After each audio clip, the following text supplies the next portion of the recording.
Folks, Black Star Network is here.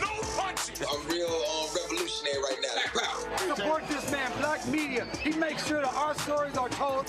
Thank you for being the voice of Black America, Roland. Stay black. I love y'all. All momentum we have now, we have to keep this going. The video looks phenomenal. See, there's a difference between Black Star Network and Black-owned media and something like CNN. You can't be Black-owned media and be scared. It's time to be smart. Bring your eyeballs home. You dig?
is Wednesday, March 6, 2024. Coming up on Roland Martin Unfiltered, streaming live on the Black Star Network.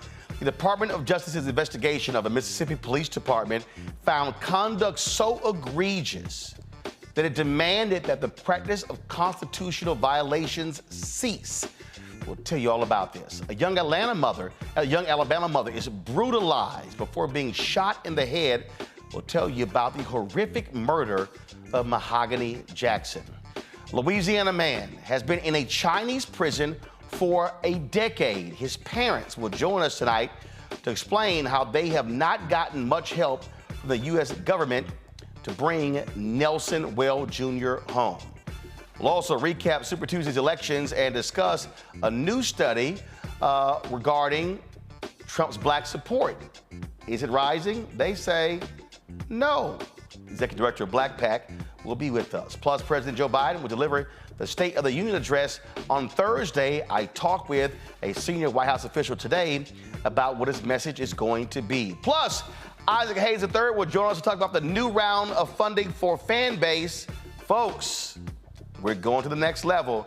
It's time to bring the funk on Roland Martin Unfiltered on the Black Star Network. Let's go. He's got it. Whatever the miss, he's on it. Whatever it is, he's got the scoop, the fact, the find. And when it breaks, he's right on time and it's rolling. Best believe he's knowing. Putting it down from sports to news to politics. With entertainment just for kicks, he's rolling. It's on go, y'all.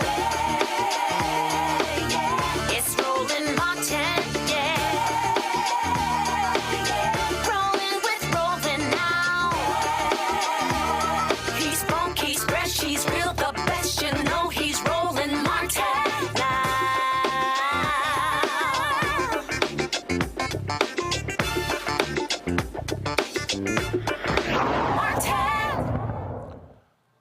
The Department of Justice issued demands to a Mississippi Police Department regarding them violating the constitutional rights of folks they have arrested. The DOJ found that the Lexington Police Department imprisoned people for outstanding fines without assessing whether they can afford to pay them. The DOJ said the practice must stop and the city must stop enforcing unlawful arrest warrants for people with outstanding fines. This announcement comes amid an ongoing Justice Department probe into alleged civil rights violations by police in Lexington, Mississippi. The investigation, which began in November, is focused on accusations of systemic police abuses in the majority black city of 1,800 people.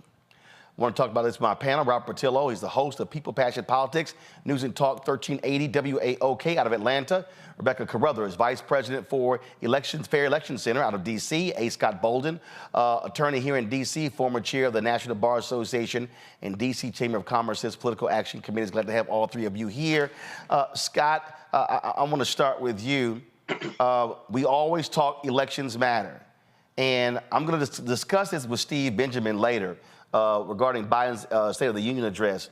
But we have a civil rights division in the DOJ that arguably is the most aggressive DOJ since Robert Kennedy was Attorney General. And again, the election of Biden-Harris is why we're having these types of investigations of police departments nationwide. And then add the U.S. prison system or the penitentiary system to that list, and that civil rights division under Kirsten gets even more aggressive and more successful. They're just going by police department and federal penitentiaries and state penitentiaries and state police departments one by one. There's so much work to be done in this space because it hasn't been done in the past that they're overwhelmed. But you're right, they are totally aggressive. And the reality is, why isn't the Biden administration, when you talk about shoring up your base during the election season, this is a talking point that we don't hear enough about, especially in the black community. This would be one of the lead issues for me as we talk about shoring up our base. I hope they start leading with this talking point because they've done incredible work in this space. You know, Rebecca, this is an example of, frankly, going too far. And so, their whole deal was they want to create what has traditionally been the separation between DOJ and the White House. They want to say, hey, the decisions of the DOJ are legal decisions. They're not political decisions. But it's still Biden-Harris's DOJ. It's still their attorney general. And so they should be touting these things. We should be hearing these announcements coming from the podium from Karine Jean-Pierre or even John Kirby. We should be hearing these things on a regular basis because they are holding people accountable.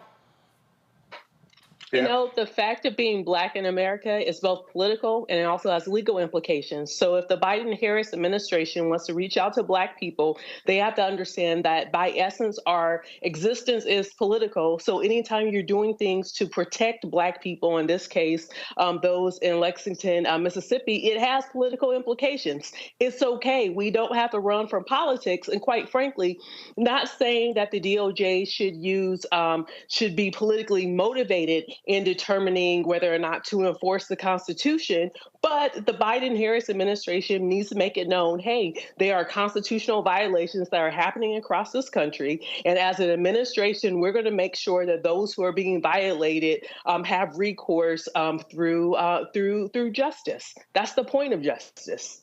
And the bottom line, Robert, for all Americans, whether you are African American, Latino, Asian American, Native American, white, you hope that there is a Department of Justice that will step in and examine issues if a local department, if a local DA, if the state doesn't do it. And so what's happening in Lexington, Mississippi is necessary, and thank God for an aggressive civil rights division that actually cares about American citizens, even if they have been arrested or if there are warrants or if they're imprisoned.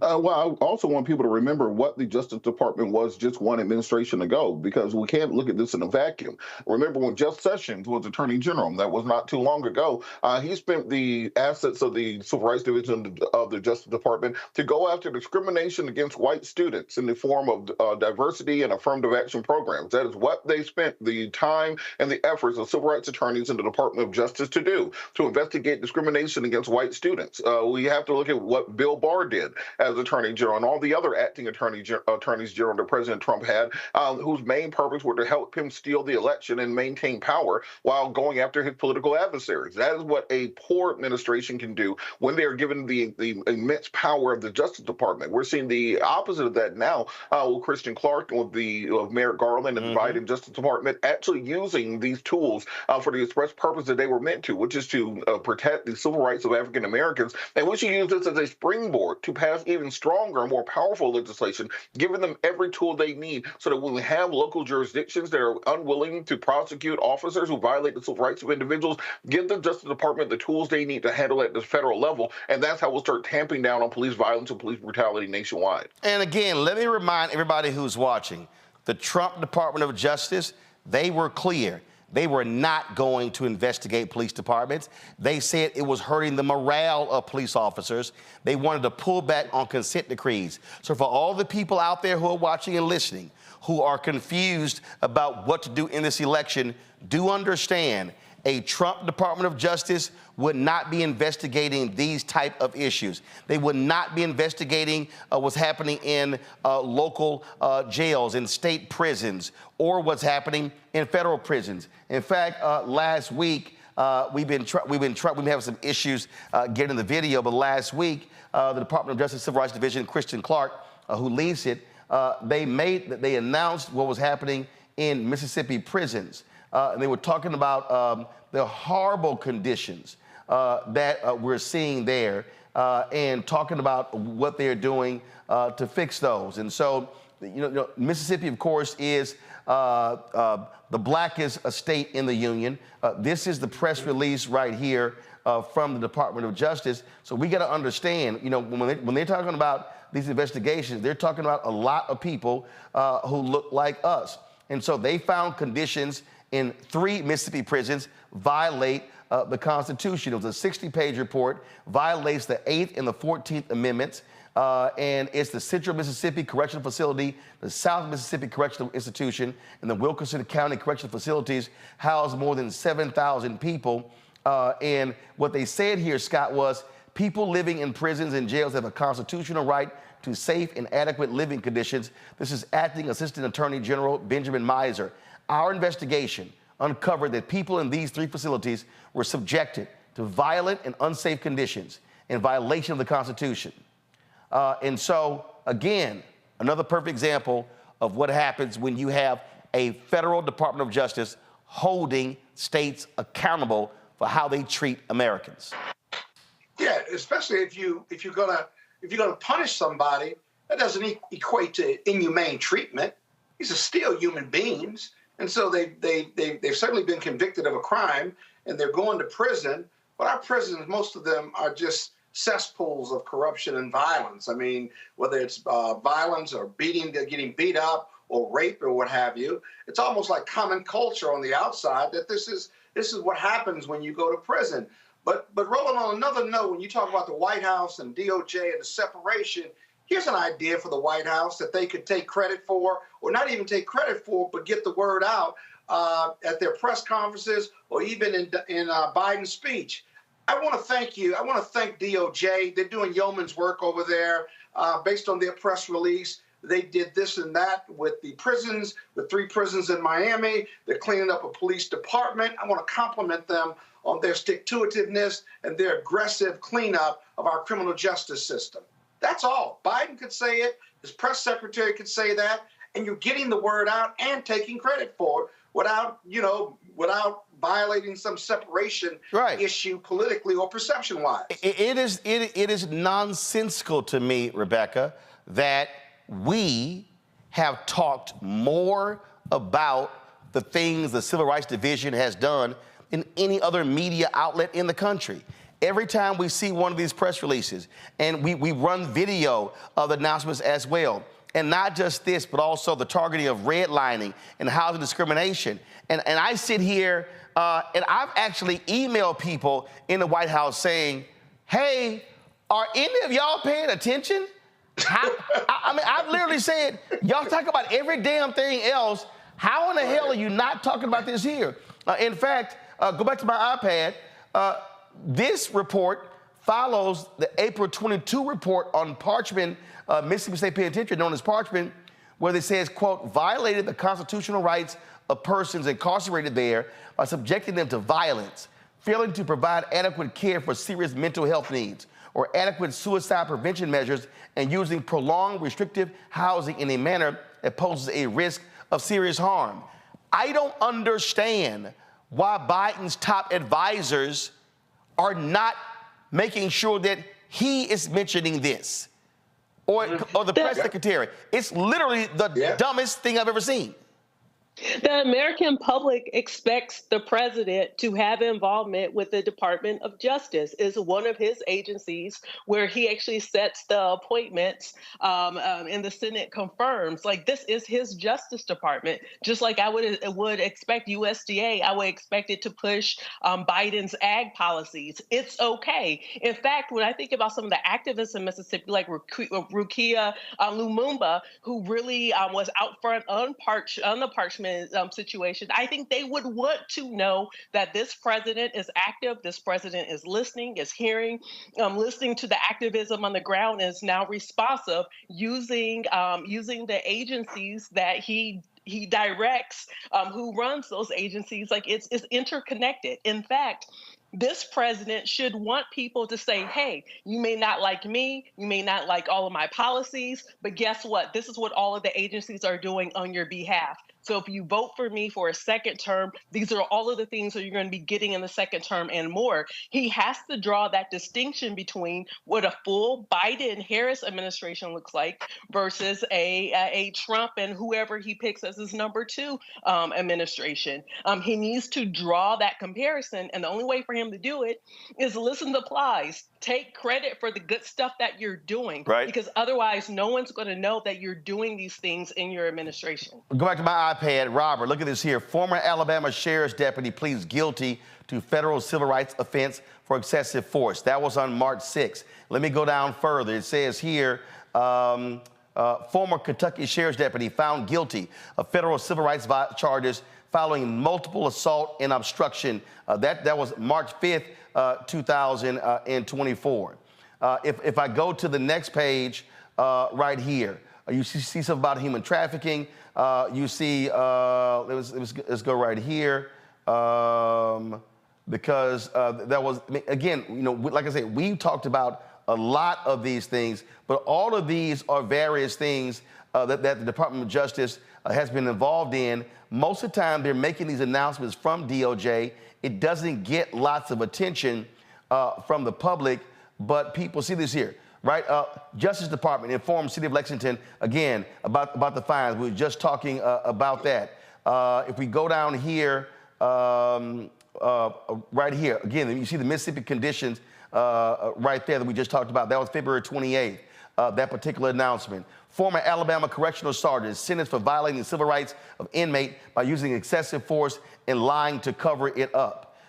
Then if you go down further, and again, folks, y'all out there, you can go to justice.gov and actually see these stories. And you're actually, these press releases showing you type of work. South Carolina man found guilty of hate crime for killing a transgender woman because of her gender identity.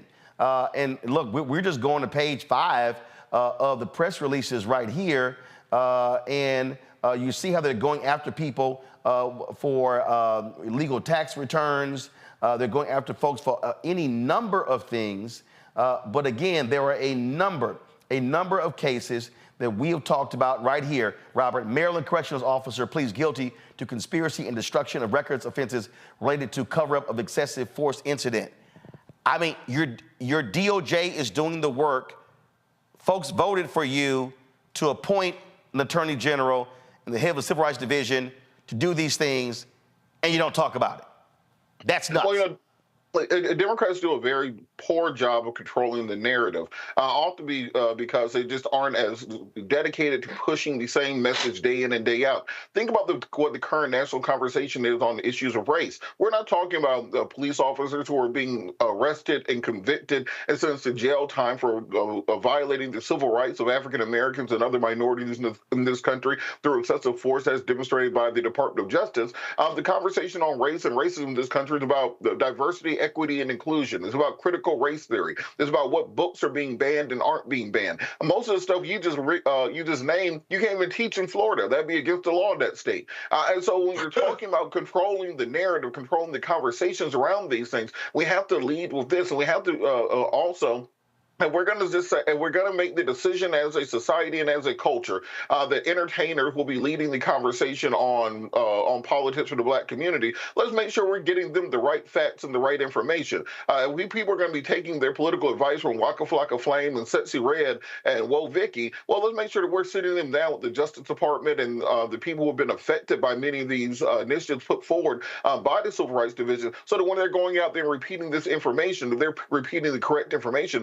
Otherwise, we lose this argument to the intense MAGAs who are able to create their own version of reality to inhabit. Indeed. All right, hold tight 1 second. We come back. Republicans want to defund the police. Yep. No lie. I'll show you next. Roland Martin Unfiltered on the Black Star Network. Hatred on the streets, a horrific scene, a white nationalist rally that descended into deadly violence. White people are losing their damn minds. As an angry pro-Trump mob storms the U.S. Capitol, we're about to see the rise of what I call white minority resistance. We have seen white folks in this country who simply cannot tolerate Black folks voting. I think what we're seeing is the inevitable result of violent denial. This is part of American history. Every time that people of color have made progress, whether real or symbolic, there has been what Carol Anderson at Emory University calls white rage as a backlash. This is the rise of the Proud Boys and the Boogaloo Boys. America, there's going to be more of this. Here's all the Proud Boys, guys. This country is getting increasingly racist in its behaviors and its attitudes because of the fear of white people. The fear that they're taking our jobs, they're taking our resources, they're taking our women. This is white fear.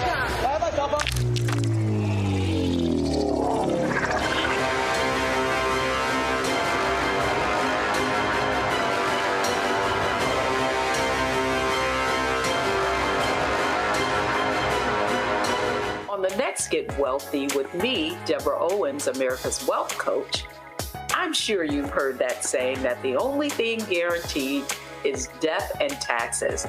The truth is that the wealthy get wealthier by understanding tax strategy. And that's exactly the conversation that we're going to have on the next Get Wealthy, where you're going to learn wealth hacks that help you turn your wages into wealth. Taxes is one of the largest expenses you ever have. You really got to know how to manage that thing and get that under control so that you can build wealth. That's right here on Get Wealthy, only on Black Star Network. I'm Faraji Muhammad, live from LA. And this is The Culture. The Culture is a two-way conversation. You and me. We talk about the stories, politics, the good, the bad, and the downright ugly. So join our community every day at 3 p.m. Eastern and let your voice be heard. Hey, we're all in this together. So let's talk about it and see what kind of trouble we can get into. It's The Culture, weekdays at 3, only on the Black Star Network. Farquhar, executive producer, Proud Family. You're watching Roland Martin Unfiltered.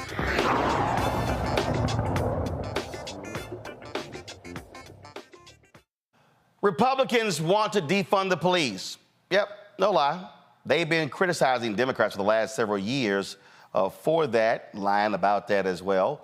But Speaker Mike Johnson, he literally said this today. Listen.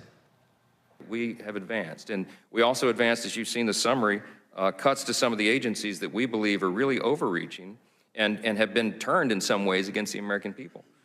We're going to cut 3% from DOJ, 7% from the ATF, 6% from the FBI, and 10% from the EPA, and that's just a start. We have a lot more priorities and things that we need to advance, but the reality is, as we all recognize, is that we have to grow the House majority, take back the Senate for the Republican Party, and win the White House. And I'm here to tell you the reason we're optimistic is we believe those things are going to happen in November. We can't wait that day. Wow. Ain't that interesting, Robert?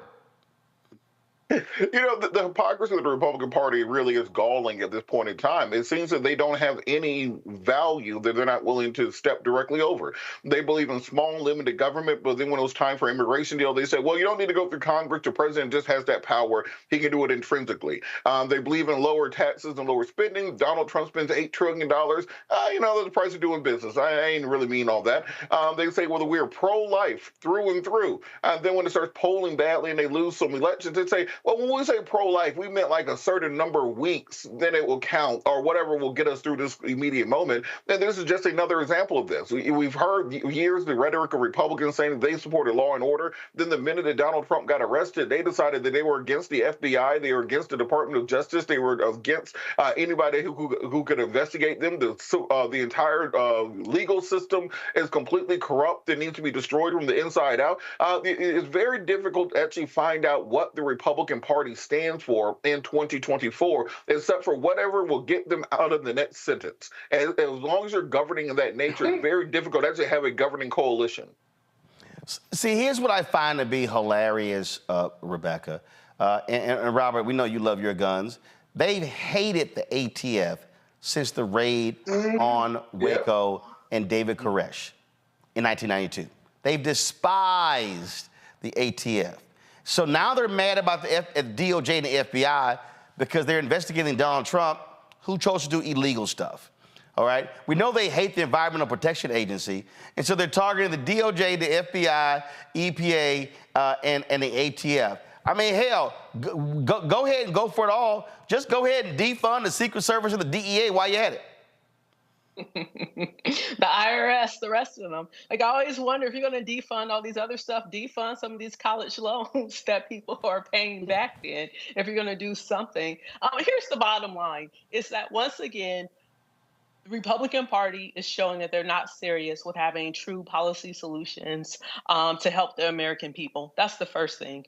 The second thing is, as much as he's saying this, you know what? I wish reporters will push back and say, okay, these are the things you want to defund. But by the way, let's talk about Project 2025 and the plans that Republicans are putting together with how they would unleash an attack against civil liberties in this country for the American people. So, like, while I hear what he's saying.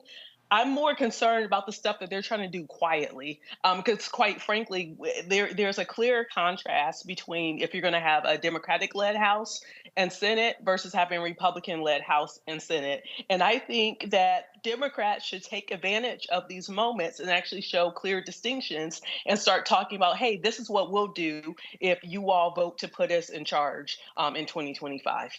And this also is one where, frankly, Scott, Democrats should be far more aggressive at hitting Republicans, showing their hypocrisy, and showing how fraudulent they really are. They'll run that video of that press conference that you just ran and said Republicans want to defund the police, and just run it over and over again. And while you're doing that, overlay that with a video of Donald Trump's folks beating the hell out of cops on January 6th. Exactly. And you know, there's another agency they hate too, and that's DOE. So they got a lot of agencies that they hate, but serve services their constituents. But here's a research project, Roland. What about this? Name me one Republican-driven bill where the Republicans held hearings, worked with Democrats in a bipartisan way, and passed a piece of legislation that helped America, helped their red states and blue states. Can you name one? Well, first of all, the House. I can't name one. The House has only moved about 30 bills. That includes renaming of post offices. So they frankly haven't done jack in the past year. Right. And not only they party or no, but they do these investigations and they get on TV and they do all these other things. But if I'm a Republican elected congressman or woman, what am I doing? What's my job? I fundraise consistently for 2 years. I get on Fox News. I fight the president. I say no to everything. I play politics, right?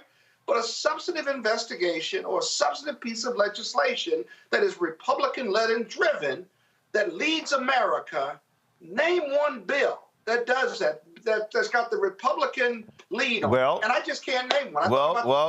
I guess you've been kicking it with Texas Congressman Chip Roy, because this is what he said on the House floor. The gentleman from California.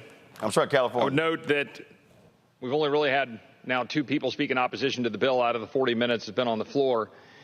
And that's just the reality of what we deal with here. The fact of the matter is all of this is a shell game. Last year, Republicans were presented with a bill that was supposed to cap spending at $1.59 trillion. Now we have legislation that will do no such thing. Republicans will go around and they'll talk about how they scored major wins, how they somehow delivered for the American people. The fact of the matter is, we did no such thing.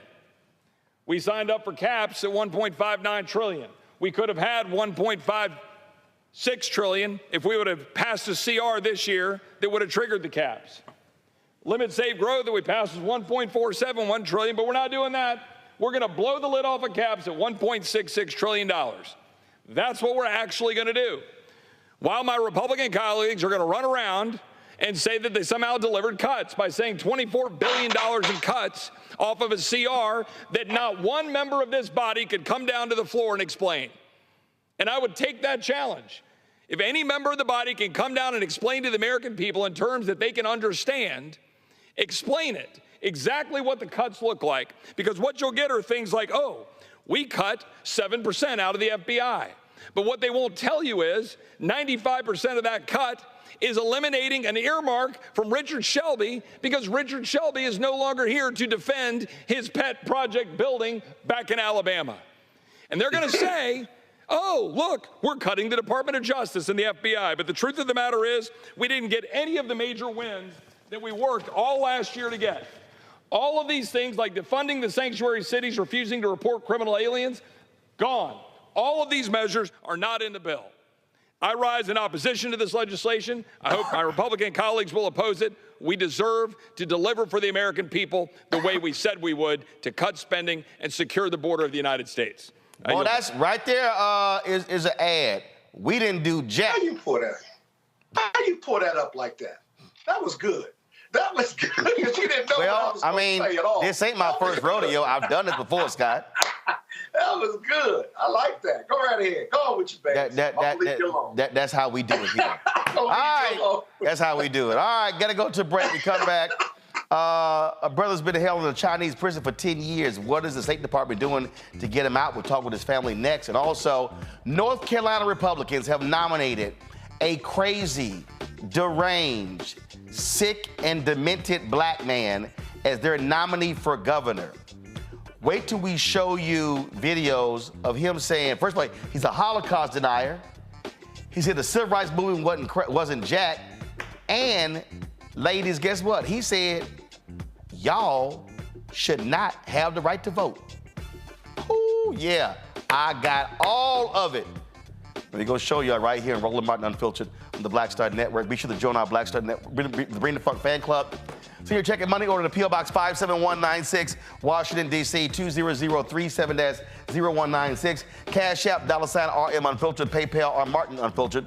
Venmo is RM Unfiltered. Zelle, Roland at RolandSMartin.com. Roland at RolandMartinUnfiltered.com. We'll be right back. Next on the Black Table with me, Greg Carr. Democracy in the United States is under siege. On this list of bad actors, it's easy to point out the Donald Trumps, the Marjorie Taylor Greens, or even the United States Supreme Court as the primary villains. But as David Pepper, author, scholar, and former politician himself says, there's another factor that trumps them all and resides much closer to many of our homes. His book is Laboratories of Autocracy, a wake-up call from behind the lines. So these state houses get hijacked by the far right, then they gerrymander, they suppress the opposition, and that allows them to legislate in a way that doesn't reflect the people of that state. David Pepper joins us on the next Black Table, here on the Black Star Network. Grow your business or career with Grow with Google's wide range of online courses, digital training, and tools. Gain in-demand job skills with flexible online training programs designed to put you on the fast track to jobs in high-growth fields. No experience is necessary. Learn at your own pace. Complete the online certificate program on your own terms. Stand out to employers, get on a path to in-demand jobs, and connect with top employers who are currently hiring. Take one professional career certificate program or all 6. Earn a Google Career Certificate to prepare for a job in a high-growth field like data analytics, project management, UX design, cybersecurity, and more. All professional career certificate programs must be completed by December 31st, 2024. Scan the QR code to complete the application. There are 1,000 scholarships available. Grow with Google and J. Hood and Associates. Be job ready and qualify for in-demand jobs. For the last 15 or maybe 16 years, 18 years, I'll say, since when I moved to LA, I hadn't had a break. I hadn't had a vacation, probably a week vacation here or there. Right. This year, after I got finished doing Queen Sugar and we wrapped it out, because I knew I had 2 TV shows coming on at the same time, I said, I'm going to take a little break. So I've been on break for the first time, and I can afford it. Praise God. You know what I'm saying? Right. So I can afford it. I'm like, I can sit back and ain't got nothing to worry about, man. But this was the first time in almost in 2 decades that I've actually had time to sit back and smell the roses.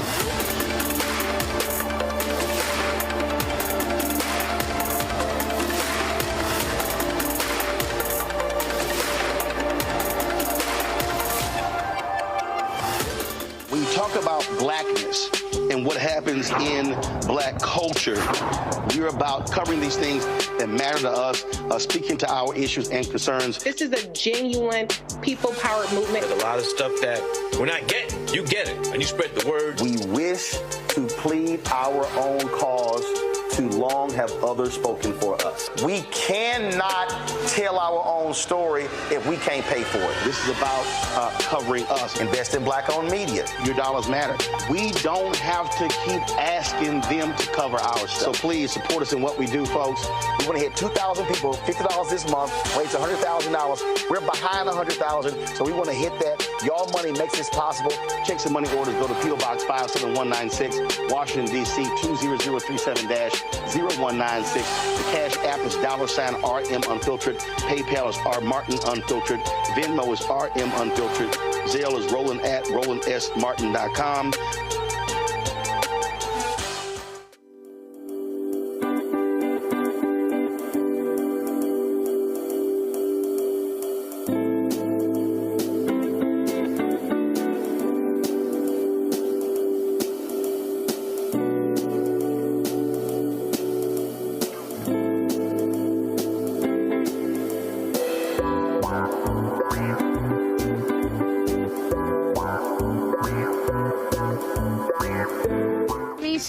celebrate with Sammy Roman. I'm Dr. Robin B., pharmacist and fitness coach, and you're watching Roland Martin Unfiltered.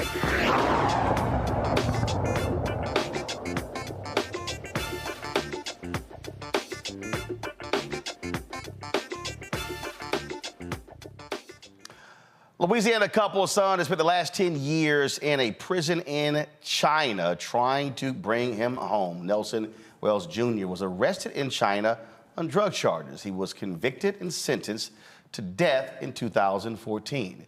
That sentence was commuted to life in prison, which was then reduced to 22 years without the benefit of time served. His parents, Nelson Sr. and Cynthia Nelson, have depleted their life savings trying to bring their son home. They join me now in studio along with Joy Chaney. Glad to have all three of you here. So first, what was your son doing in China? He went over there to try to get some medical help because he has been suffering with seizures. He was hit while leaving work, going home, and a guy came up the one-way street. He was on a moped, and he suffered severe injuries. He broke his leg, his arm, and the most significant thing was he hit his head, and he developed seizures from that. So upon his medical recommendation, they wanted to try to see if they can get some medication that can control these seizures. And his physician told him to go over there and talk to, some of the Chinese doctors over there that might have something that would be able to help him. Now, when he got hit, that took place here or in China? In Japan. In Japan? In Japan. So he got hit in Japan, and his doctors in Japan told him, try to go to China to see if there's some medication to help. Right. That's basically how it all started. All right, so he goes to China, and then what happened? Well, now this is where it gets tricky. While he's in China, we are only told by the Chinese government what happened. So while he's there, it doesn't work out for him. He's coming home. And in the process of coming home, there was an individual that I guess Nelson knew or possibly met. And they became associates or whatever the case may be. I haven't gotten his story as of yet. I was unable to get his story because he hasn't been able to tell me anything, because if he does, our phone calls will be disconnected. So we keep it generic. Meaning Nelson? Yes. Okay. So you haven't talked to this friend? No, we don't even know who he is. Okay. Never met him, don't know anything about him, nothing at all. Okay. So anyway, this particular friend had excessive baggage. And so what he did is he asked Nelson to help him get his baggage on board. And so Nelson said, okay, no problem. So in the process of that, they both go through the gates together, and when he goes through the gates, Nelson gets stopped, he goes through. The drugs was in his suitcase, but Nelson was the one that was bringing it through. What were the drugs? To this day, I'm not good on drugs, but the drug that I think it was meth. Okay. That's what I think it was. Okay. And it was a significant amount, and it was inside of baked goods, like pies and cakes and all of these things. And Nelson, the guy told Nelson that he wanted him, this was for his family, and he wanted to bring these gifts and everything along with other gifts that was in there. Nelson never looked in the suitcase. So Nelson never looks in the suitcase, doesn't know any of this. Nelson gets stopped, his friend continues forward. Continues forward. And when that happened, Nelson was like, what's the matter? What's going on? This portion we did get from him. And so it was kicks because the way it went down, Mr. Martin, is when he was over there, we didn't know that this had happened at all, period. And the only way that we were informed is a young man called us. It was like 2:30, 3:30 in the morning. And we was heavily in sleep. And when the phone rang, I said, Cynthia, Red, the phone is ringing. The phone is ringing. So she answered it, and the young man says, is this the Wells? And I told them, he said, yeah. And she put it on speaker. And he said, I'm associate of Nelson. I know him. He's in trouble. He's been incarcerated. They want to kill him. Do you have money? And I was like, what? He said, hurry up, he needs help, get him out. And he hung up. And so Cynthia and I, we thought it was a prank or a scam. And so we couldn't go back to sleep. Now, he resides in Japan, and his wife and his family and everybody's over there. So because we were so nervous about the phone call, we actually called his wife and asked, did Nelson go to China? And she said he did. And in the process of that, well, now we thinking, this might not be a prank. It might not be a scam. So at this point, we decide that let's look into this. So we called embassy, the Chinese embassy, and we say, look, we believe that our son may be incarcerated. Chinese embassy where? In Beijing, I believe it was, we called it. Yeah, I think it was Beijing. And we asked them, we said, listen, we believe that our son has been detained. We need you all to find out and verify, is this true? So the embassy went to searching for him, and they called us back and said, well, we don't have him. We don't know anything about it. So a couple of weeks went by, and after all these weeks went by, we started saying, well, we haven't heard from him. And he calls us all the time. He don't miss special occasions. And so our wedding anniversary go by, and we don't have no phone call from him. So it's like, okay, something is not right. So we inquired again, and still yet they don't have anything. So Cynthia at this point start using outside channels. We find him. And in the process of finding him, then we verify that this is true with Mr. John Cam, who's in San Francisco. He said he's not on my list, but he is there. So we then, in turn, forward this information to the embassy. The embassy goes find him. And as they find him, they come back and say, yeah, this is true. He's there. And we will do whatever we can to help y'all in this process. So at that point, Nelson is in the detention center. And I think 6 months go by. We are not in contact with him at all. So eventually, after about another 3 months, we finally get a phone call from Nelson, and he says, Mom,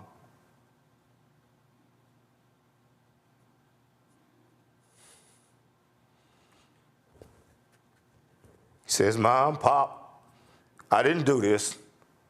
Help me. I'm in trouble. Get me out of here. And at that point, my whole life changed.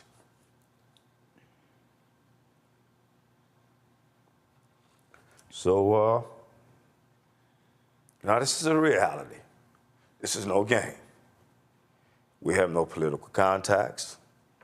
I don't know what I'm gonna do to help my child. I feel helpless, weak. You know, so we get back in touch with the embassy, and we ask them to give us all the support and assist. We ask them, well, is there some lawyers y'all can help us out with? And this is kind of hard for Mr. Martin, so bear with me. He says, you tell me, they say, no, we can't do anything like that. All we could do is give you a list, and y'all can go from there. So Cynthia and I, we go down that complete list, and the lawyers that we're speaking with, you know, their language is English is, you know, it's a barrier.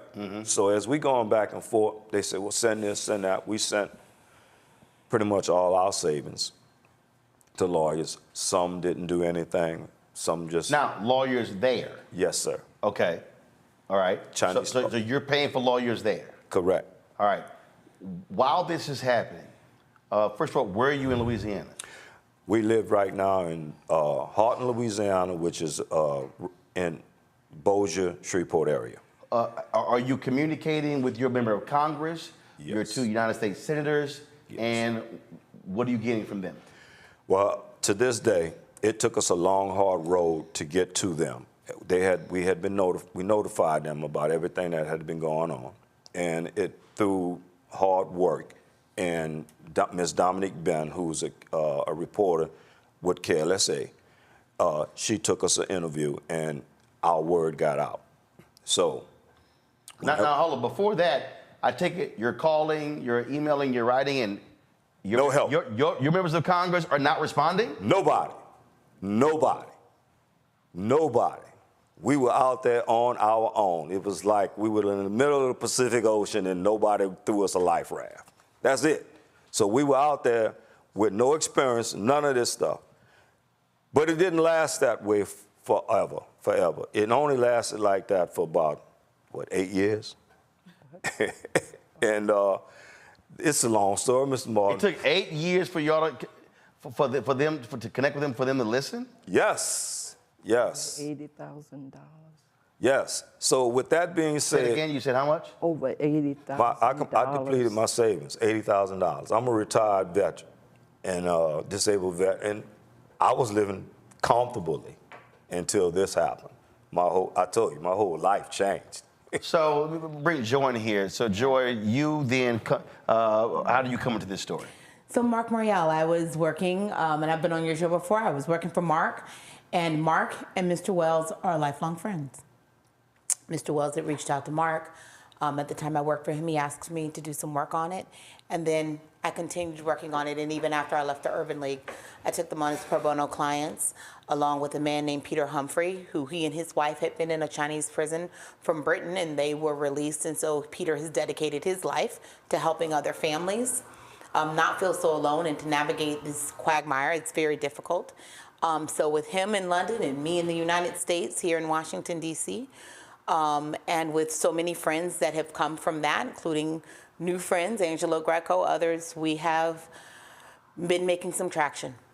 Yes. And when we say make some traction, yeah, how so? Let me tell you about it. So this week we're in D.C. and we're meeting with our members of Congress. The Wells's congressman happens to be Mike Johnson, who is now Speaker. Your member of Congress is the Speaker of the House. Yes. How fortuitous. And then, of course, our two senators from Louisiana, Senator Kennedy and Senator Cassidy.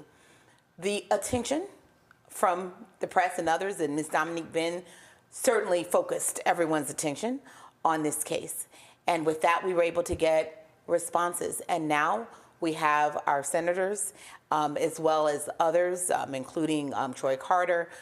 Everyone is focused, and we are starting to get high-level conversations with the State Department, with others in the Chinese, in the People's Republic of China, and others to try to see what kinds of negotiations, what kinds of conversations can happen to help Nelson. Have y'all actually sat and met with Speaker Johnson?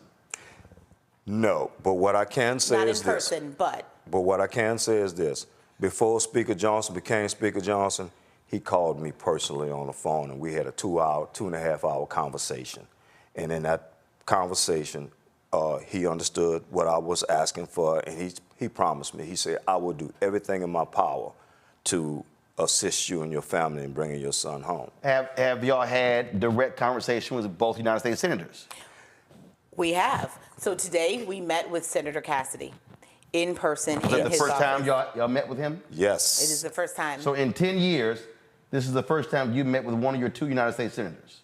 Yes. Yes, that's true. This is true. What about Kennedy? Not in person. Not in person. But we have spoke with his staff. No, have you talked to him? No, sir. Not Kennedy. So in the decade, you haven't talked to Kennedy. You're here.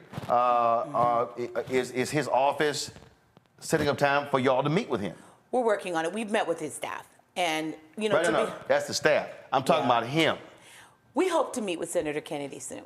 But we did meet with Senator Cassidy. We've had long conversations with Speaker Johnson. And I know you might say, well, why am I not holding their feet to the fire? No. I'm just putting it out because I want to understand all of the details. Those are the details here. And so we have not met with Kennedy. Gotcha. All right. So what are your conversations? Who are you dealing with at state? We are working with the counselor. The Consular Affairs, we don't give names, but we have been working with our State Department officials, with American Citizen Services, with the Office of Consular Affairs in the State Department, and others. But I think the point is it has taken 10 years to get this type of traction. And for those out there wondering, what does this have to do with you? You could be traveling anywhere in the world, and if something happens to you, especially in a country where our diplomatic relations are not always the strongest, you could be out there on your own. There is not a lot of recourse for you, and we've had to make everything up on our own, generating our own press, generating our own interest. And it's not like someone immediately comes and says, here, I want to help. We have a website, nelsonwellsjr.com. I encourage you all to take a look at it. Hopefully you all will put it in the notes. And we, have a GoFundMe page and more about our story there. But it has taken 2 years of my dedicated work, Mark's dedicated work, but 10 years of this family's prayers and dedication to even get to the point we are at right now. Well, the reason I was asking those questions is because go to my iPad. About 18 years ago, when Dallas Austin was arrested for a small amount of drugs in Dubai, they were going to throw him in prison for a very long time. And it was then Utah Senator Orrin Hatch, Quincy Jones, and Lionel Richie who were able to intervene. And so that's what I was trying to understand in terms of who have y'all been dealing with, communicating with, on this, and it's still, I'm glad you're having the conversations now, but it still is crazy to me that a decade goes and you're not getting response from the people who are elected. And this is the thing that I'm always trying to explain to our audience. It doesn't matter if you voted Democratic and the member of Congress and the 2 United States Senators are the Republicans. You are still constituents. You're their constituents. And they still are there to represent you and to speak for you. And so that is crazy. And so, go ahead. And can I just say, Mr. Wells is a veteran.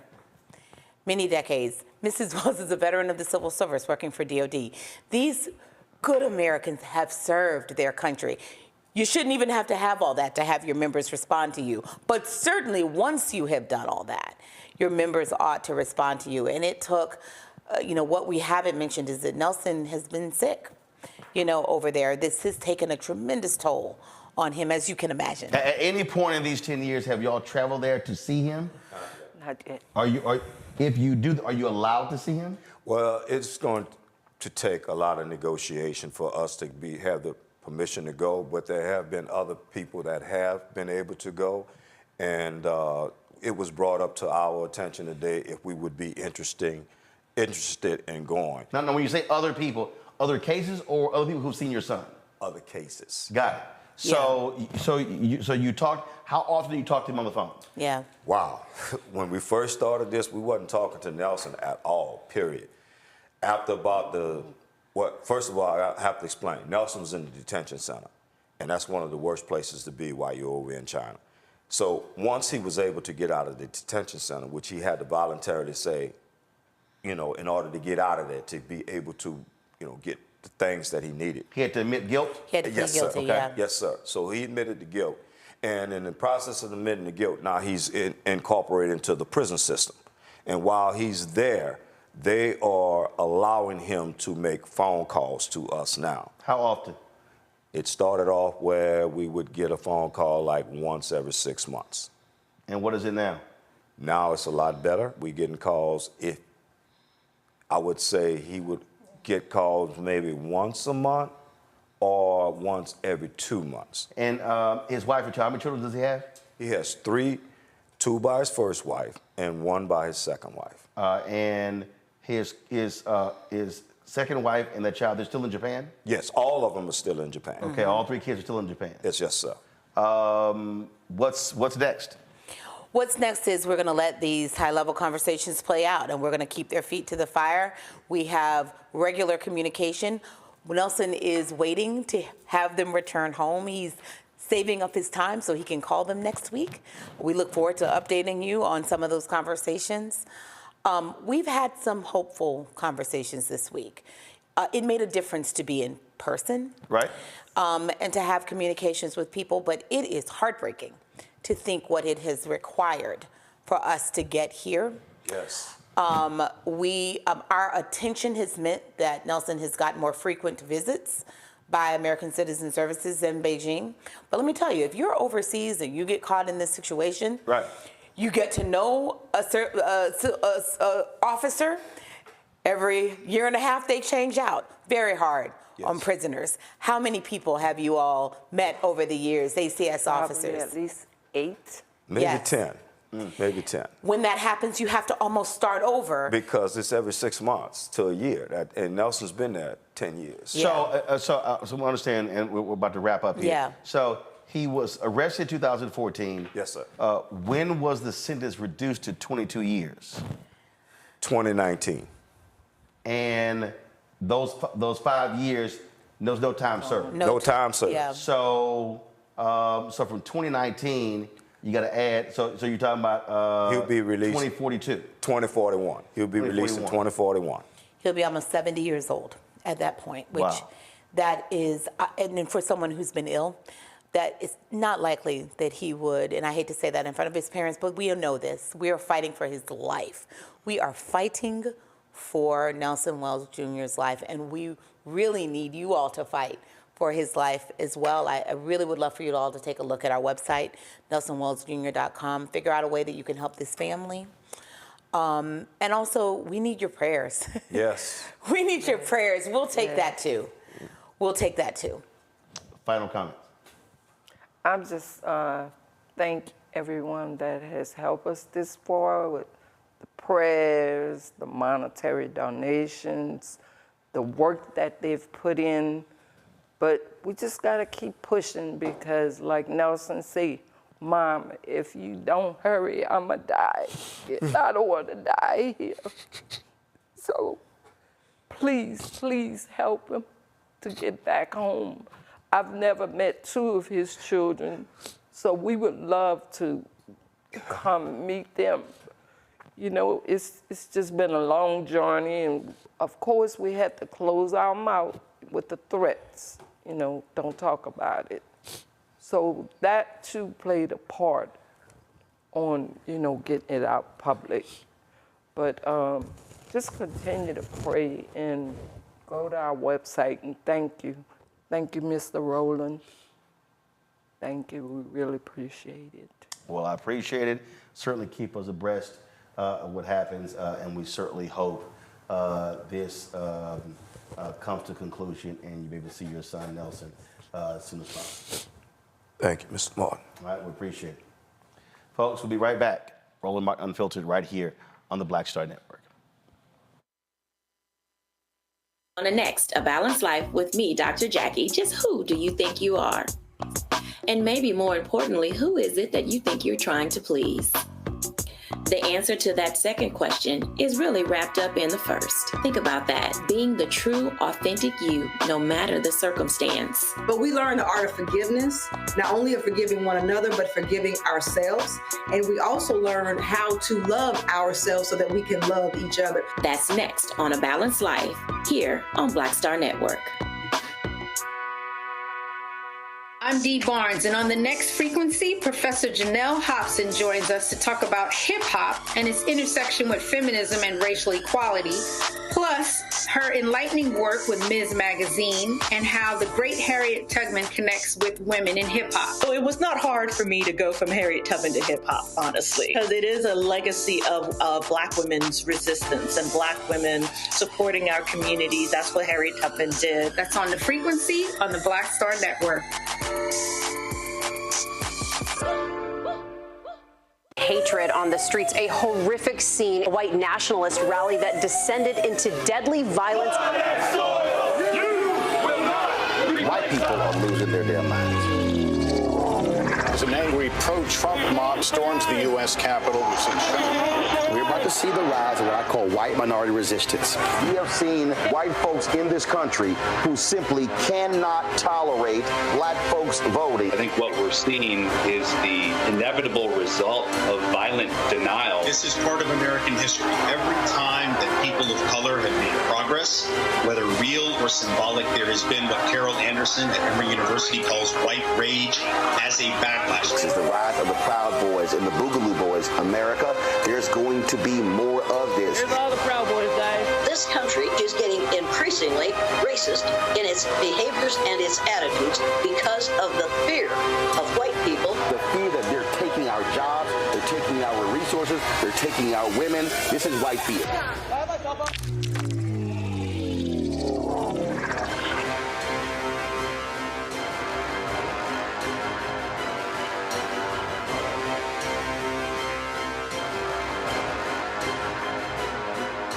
Ron Murray, the executive producer of the new Sherry Shepherd Talk Show. You're watching Roland Martin Unfiltered.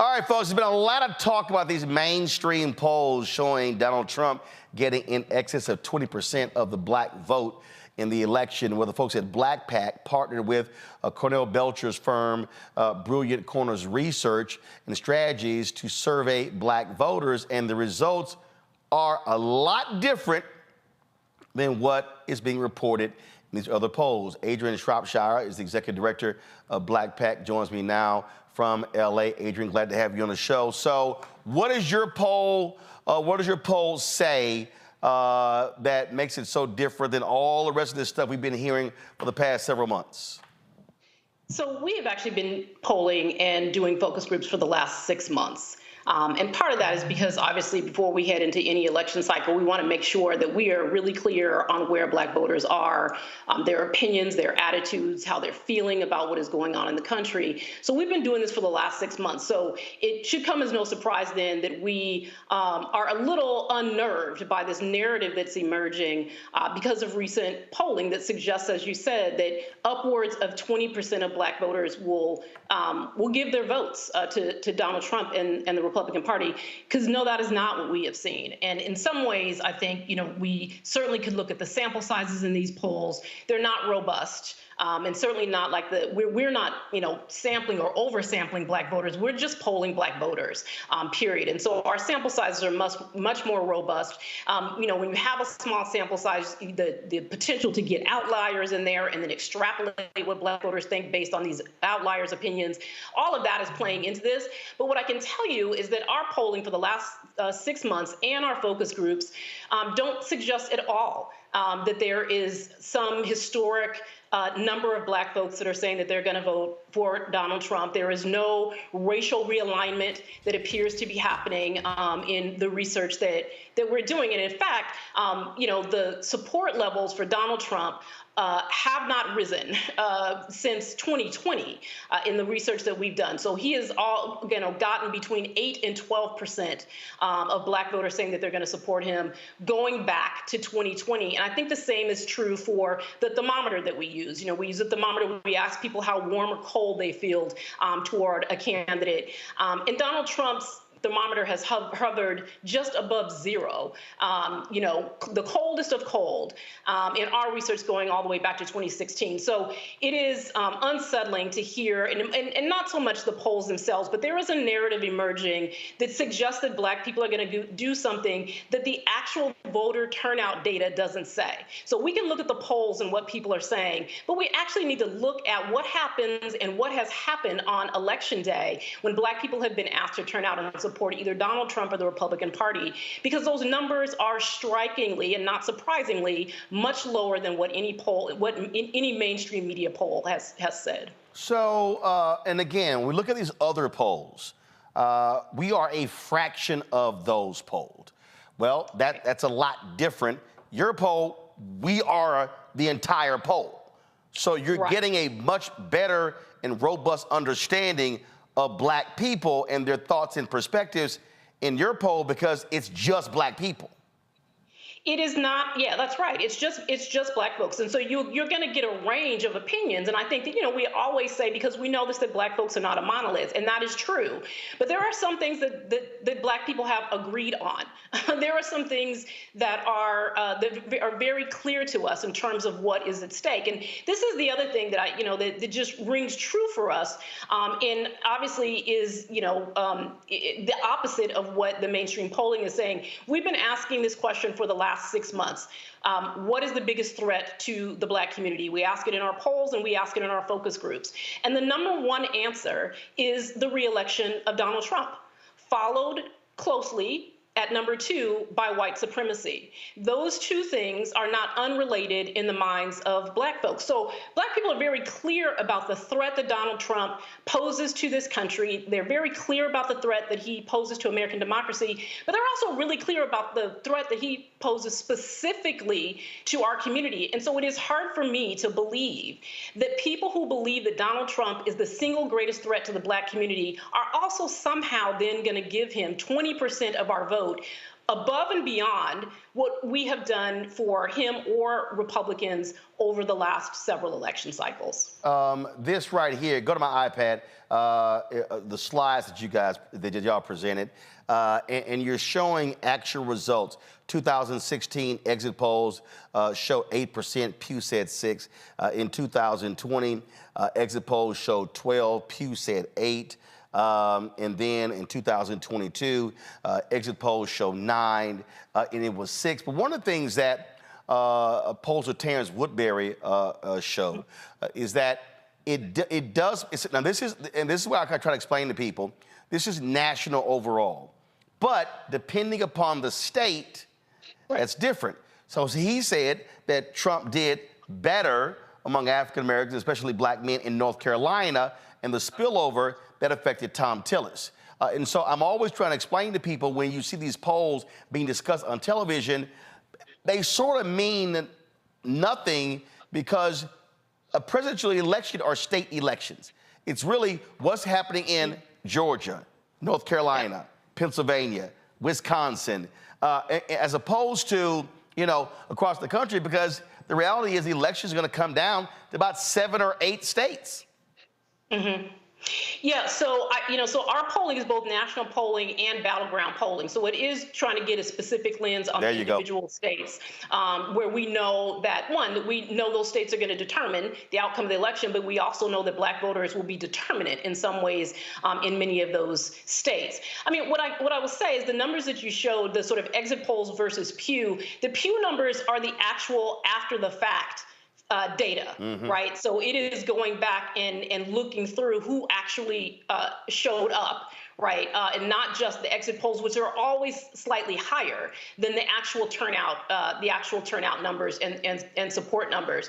So when we look at the Pew numbers, those are the ones that we use to say that this is what happened on election day, not the exit, because the exits are always a little bit off. The thing that I will say, though, is that even when we look at the individual states, we aren't seeing, again, like what the national polls are suggesting right now is actual racial realignment within the parties. There is nothing to indicate, not right now, or again, over the past several election cycles, that suggests that Black people are going to somehow, in record numbers, shift from one party to another. Now, that doesn't mean that Democrats don't have challenges, right, in this upcoming election cycle. But the challenge is not based on our research for the last several months and over the last few years, does not suggest that their biggest problem is actually Donald Trump and the Republican Party. Well, one of the things that your survey showed is that the concern that Biden Harris should have is from third party. But that's also contingent if they actually qualify for the ballot in that particular state. Earlier, we were discussing why the Biden administration and the campaign, they're not focusing on the great work of the Department of Justice Civil Rights Division, and why they're not touting those things. And so we talked about narrative, messaging, misinformation. Go back to my iPad. Y'all show here how people are getting information, let's say by social media. And it says users of TikTok, Twitter, X, and Instagram were more likely to report hearing negative news about Biden.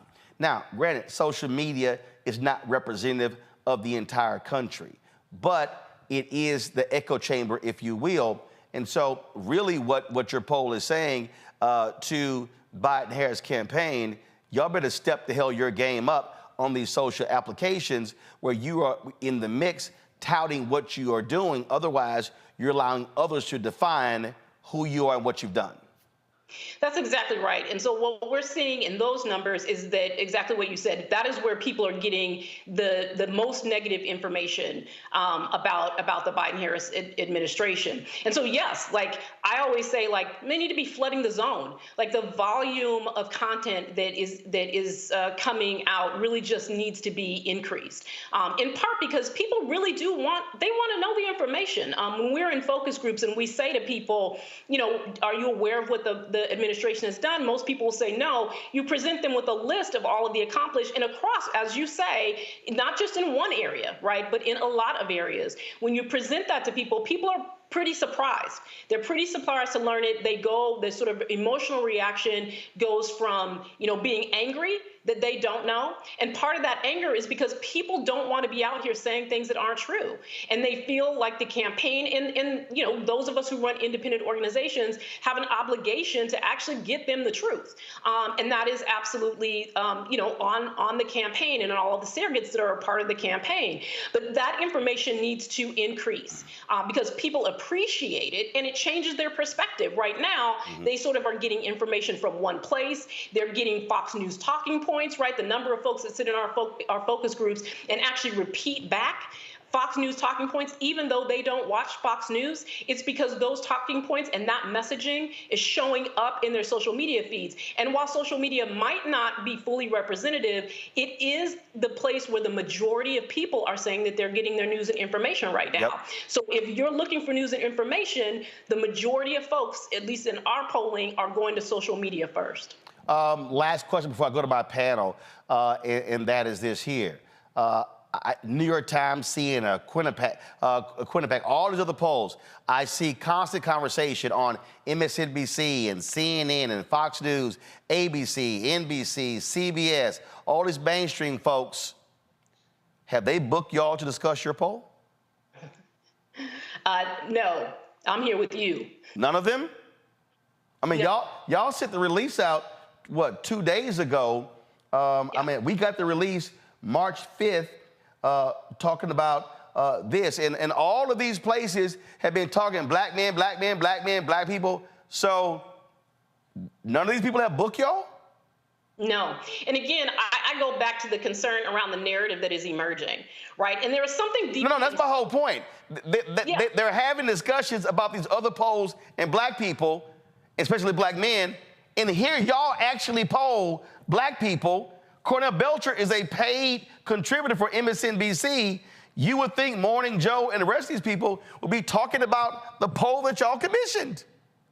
Yeah, I mean, we want the truth to get out to the American people, right? We don't want to send, we should not want, I guess I should say, for false narratives to be out there or for data not to be discussed responsibly, quite frankly. And there is, again, like, it's insulting. I mean, the narrative would suggest that black folks are out here just casting ballots willy-nilly. We're not doing that, right? It would suggest that we somehow should just ignore our gut feelings about people who actually want to take away all of our rights, right? It would suggest that we're going to vote for people, you know, who want to undermine, again, not just American democracy, but our communities in general, and that we simply should just trust their polls, right? Not trust the things that we know, right? Not to trust what we know about recent history, what we know about our past, that we should not think about all that. We should just trust these polls. And that's just, it's irresponsible. And some might say it's malpractice.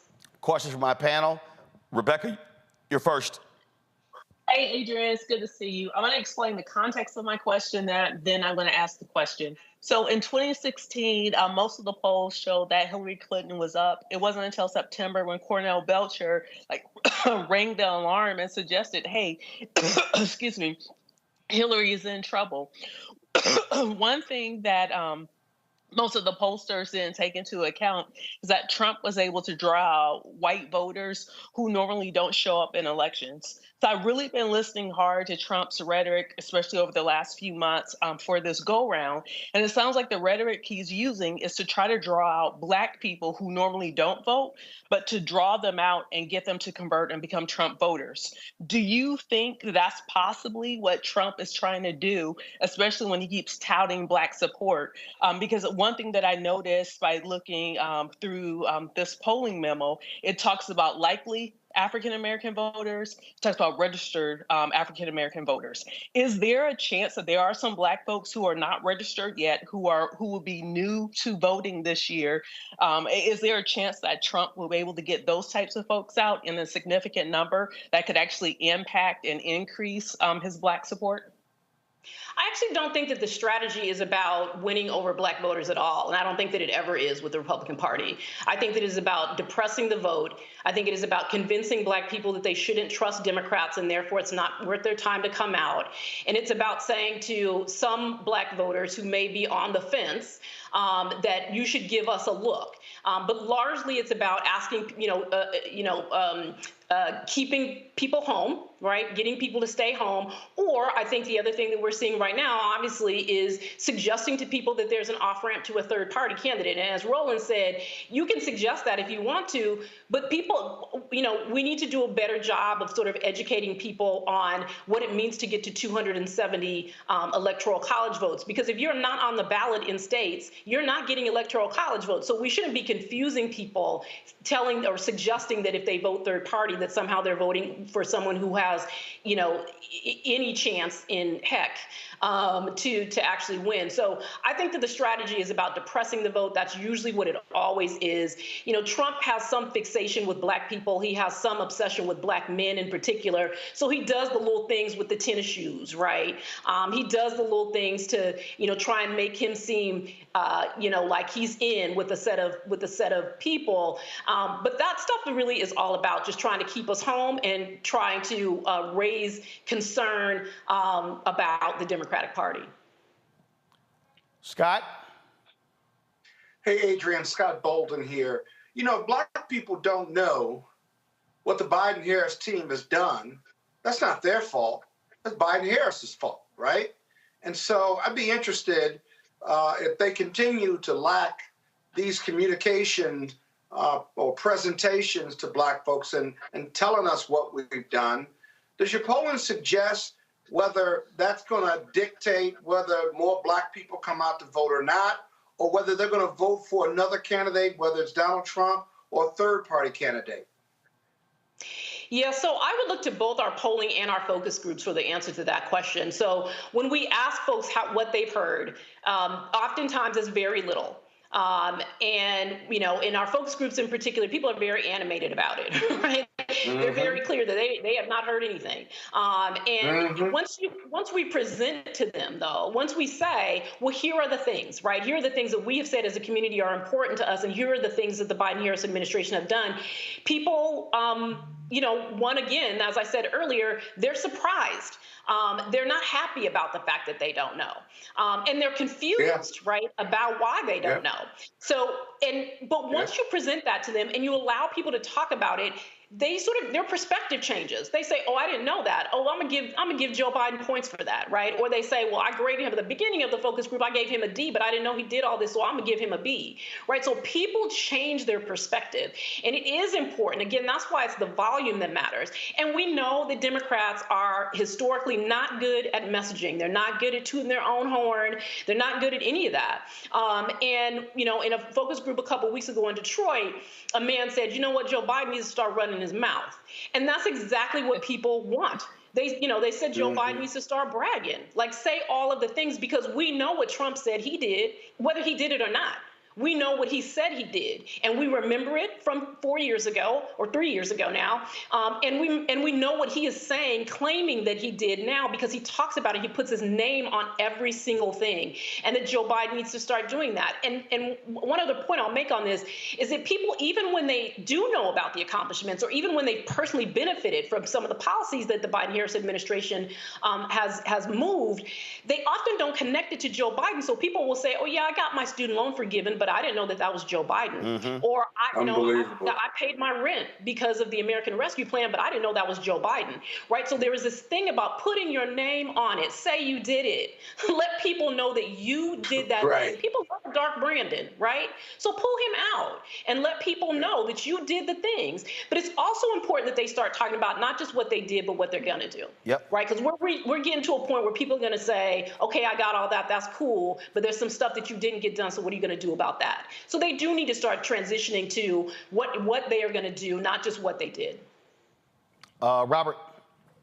I think that's a very important point that you're making. And what I've noticed, one of the problems is that Donald Trump has mastered the art of speaking on a 3rd through 7th grade level when he's talking about issues. An example I like to use immigration. If you ask Democrats what are you going to do on immigration, they say, well, we need a bilateral conversation with our friends within our hegemonic sphere of influence to create a pathway to citizenship, as well as increase border security, as well as creating something along the lines of something like that. Trump's answer will be wall. What can Democrats do to simplify their messaging down from a paragraph to something like wall that more people can understand and be able to rally around? Well, you just said it. It is simplifying the message. It's also what we see when we talk about the Democrats have done big things, and they say what, and we say the Inflation Reduction Act. Well, that doesn't mean anything to anybody, right? What is in the Inflation Reduction Act? Right, what has it meant for Black communities? We have to break those things down, and we have to talk about specifically what it means for our communities. So you said it, like we have to break. It's not that hard to break stuff down, and people don't actually care about everything, right? There are some things that are actually really important and really specific to our community, but we also have to start talking about the things that people feel, right? Like some of the stuff that we hear in our focus groups, this is about emotion. Right? When a woman in a focus group says the hardest thing for me to do right now is buy food for my daughter, that is unsettling, right? That woman is feeling something very deeply. She's afraid, right? And they have to begin to speak to that too. And that's part of what Trump does as well. So when you talk about immigration, what he's doing is stirring up fear in people. Right. And I know Democrats don't want to do that in that way, nor should they. Need to be careful about using rhetoric that is more divisive than is about bringing people together. But people are feeling very unstable right now. People are scared. Right. That thing about what's the greatest threat to the Black community, number one, Donald Trump. People are scared. Right. They're terrified of another Trump re-election. So Democrats need to talk in ways that people can understand. They need to break down these big things for people so that they can see how it benefited them. And they need to talk more about what they're going to do on things that haven't been addressed yet. If people want to look at the poll itself and all information, where can they go to see it? Then go to blackpac.com. All right, blackpac.com, blackpac.com. Adrian, we appreciate it. Thank you so very much. Thank you so much for having me. All right, folks, real quick break. We come back. Robert's running for office, and Megyn Kelly, she think he a flaming liberal. We're going to discuss that real quick when we come back. Roland Martin Unfiltered on the Black Star Network. Grow your business or career with Grow with Google's wide range of online courses, digital training, and tools. Gain in-demand job skills with flexible online training programs designed to put you on the fast track to jobs in high-growth fields. No experience is necessary. Learn at your own pace. Complete the online certificate program on your own terms. Stand out to employers, get on a path to in-demand jobs, and connect with top employers who are currently hiring. Take one professional career certificate program or all 6. Earn a Google Career Certificate to prepare for a job in a high-growth field like data analytics, project management, UX design, cybersecurity, and more. All professional career certificate programs must be completed by December 31st, 2024. Scan the QR code to complete the application. There are 1,000 scholarships available. Grow with Google and J. Hood and Associates. Be job ready and qualify for in-demand jobs. Bruce Smith, creator and executive producer of the Proud Family, Louder and Prouder, and you're watching Roland Martin Unfiltered.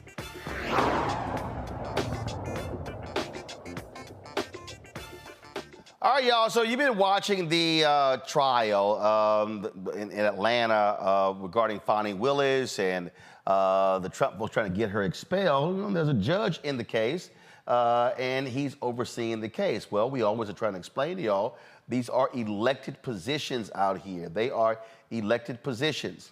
And so that particular judge in the case, his name is, of course, Fulton Superior Court Judge Scott McAfee.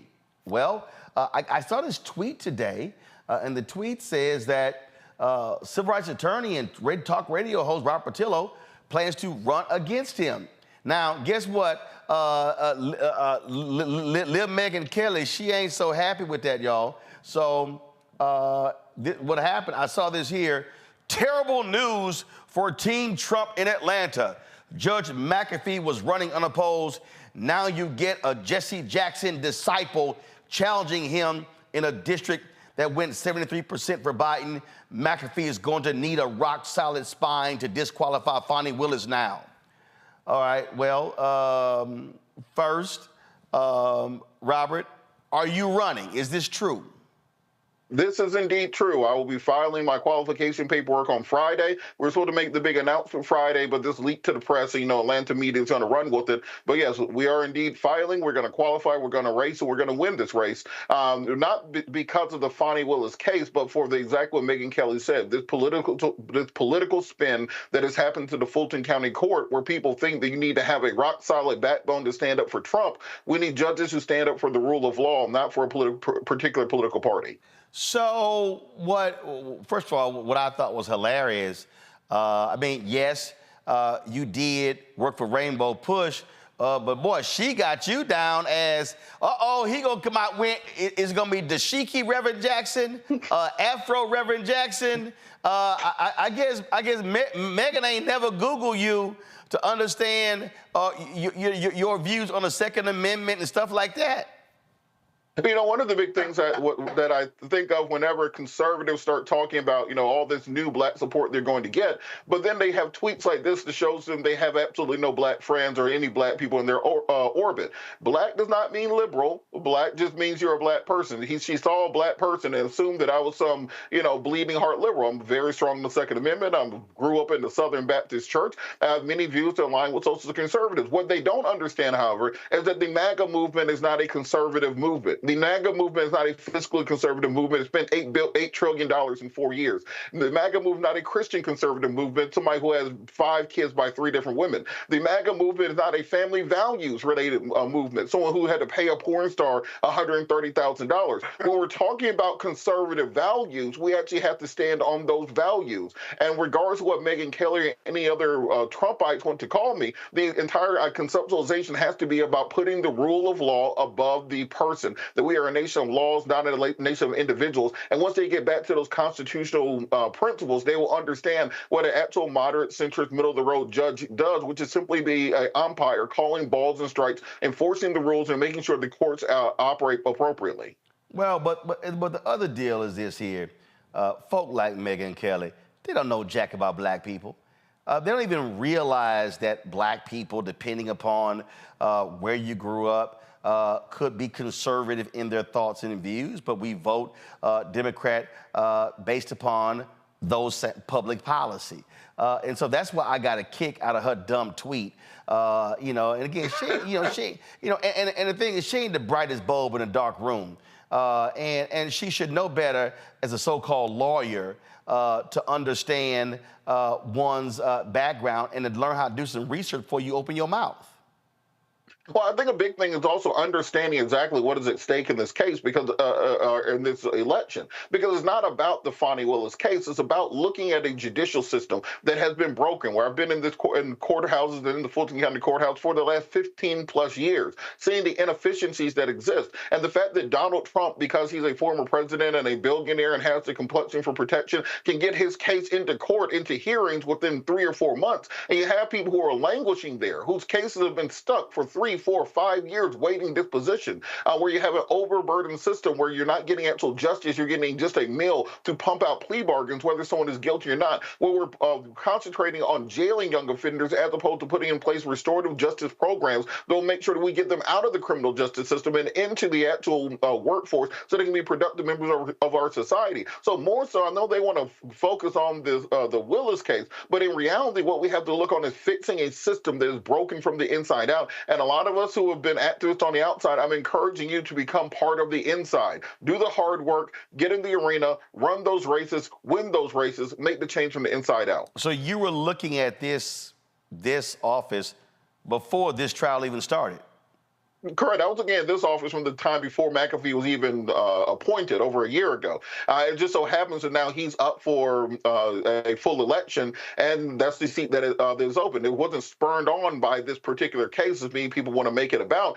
They would know these things if they actually called and asked me before starting to write articles and sending out tweets and press releases that this is a far bigger issue than any one particular case. But this case shines a spotlight on what happens when you have inexperienced judges. Remember, Judge McAfee is, I think, only 34, 35 years old. He doesn't have any experience as a defense attorney, so he only seen things from the prosecution side of the table. And we're seeing this go throughout this Fonnie Willis hearing, where it seemed to be utter chaos in that courtroom, and you're shining this light on Atlanta and the Fulton County judicial system almost as being an episode of Real Housewives of Atlanta or some other reality show, as opposed to being a serious courtroom where real laws and real rulings take place, where we're truthfully respecting the Constitution and fighting to ensure that the rule of law governs. And to your point, go to my iPad. I mean, this is the resume of Judge McAfee. Graduate of Emory Law School, Inspector General for the Georgia Office of the State Inspector General, Assistant U.S. Attorney, Assistant DA, and you're right, not a defense attorney, anything along those lines. I'm sure your fellow panelists have some questions before you go. So let's see here. Oh, I guess we'll let the other lawyers ask a question first.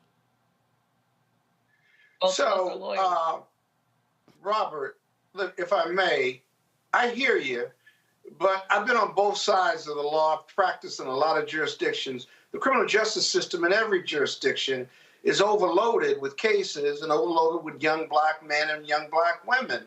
And so when you talk about it being a nation of laws, right, and what's wrong with the system, I hope you will spend a great deal of time talking about how to fix it, because that's a huge, huge undertaking to just talk about fixing it when so many jurisdictions, we know, urban jurisdictions, are just overcapacitated.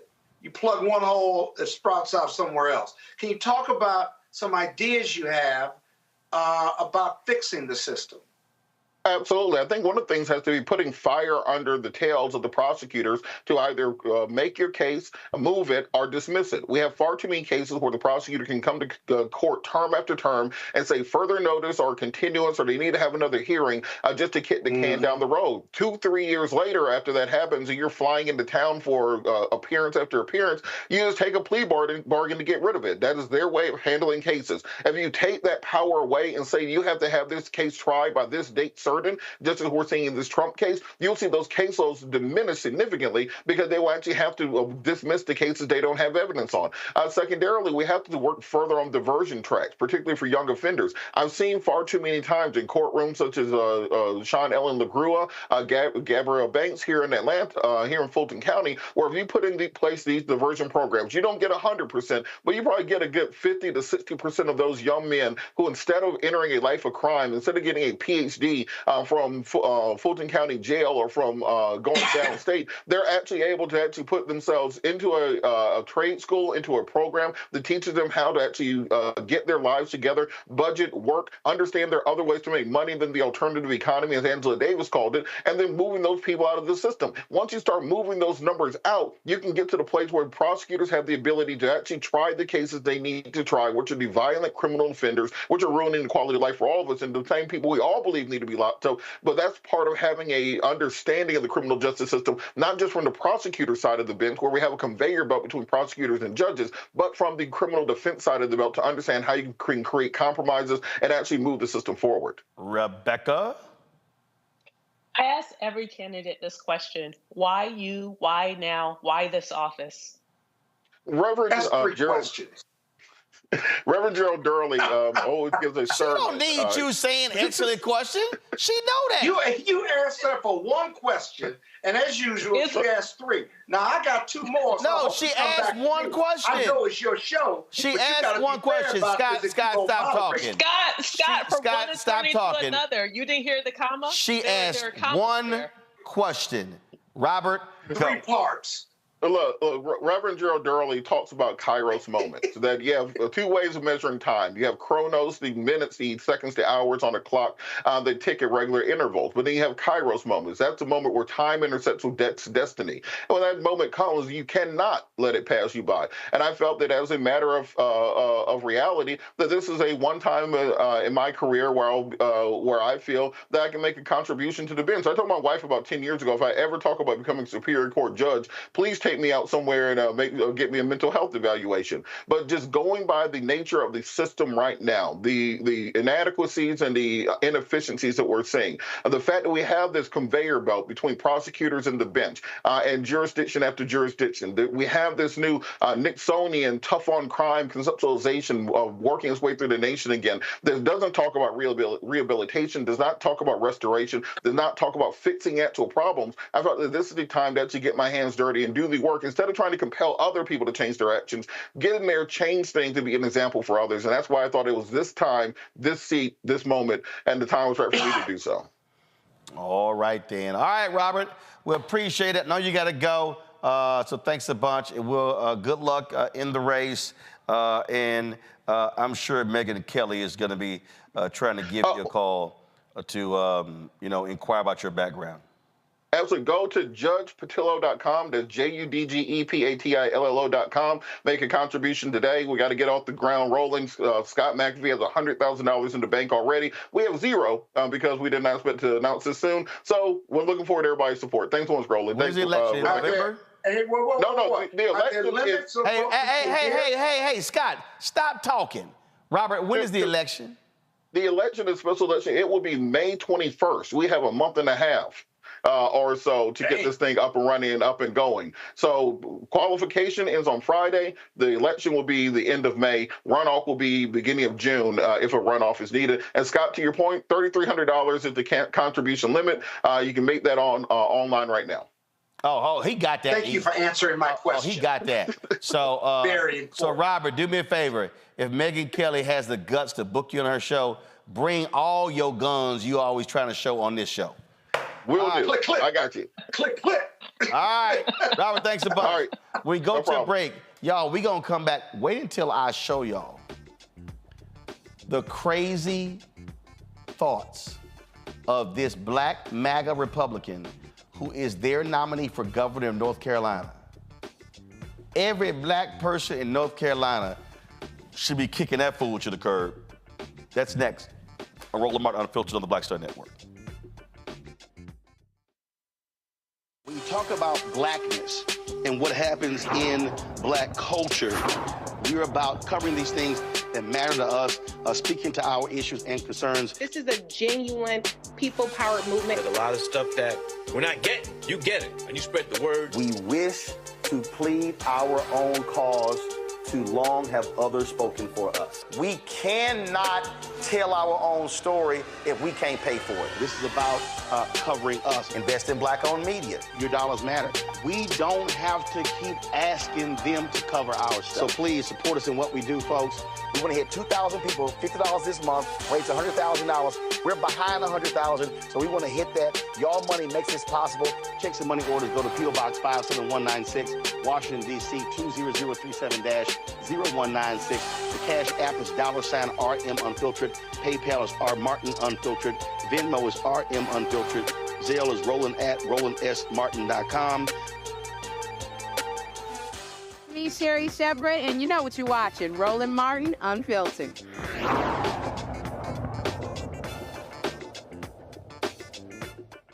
All right, last night was Super Tuesday, and there were elections all over the place. And look, it was going to be Biden, Trump, presidential level. But really, the whole key is what happened down ballot.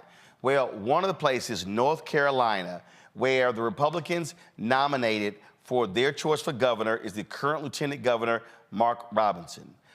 Mark Robinson is a Holocaust denier. He believes that the civil rights movement was a joke. The Democratic Governors Association is already out with a hard-hitting ad against him. Watch.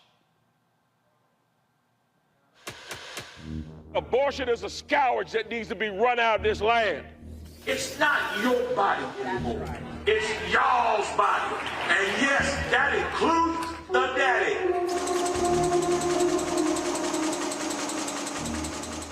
many things were lost during the civil rights movement. So many freedoms were lost during the civil rights movement that shouldn't have been lost. I'd love to pass a law that restricts abortion. We could pass a bill saying you can't have an abortion in North Carolina for any reason. This little minor thing happens in January. Oh, rights are horrible. If there's a movement in this country that is demonic and that is full of the spirit of Antichrist, it is the transgender movement. Homosexuality, any of that filth. And yes, I called it filth. Abortion is a scourge that needs to be run out of this land.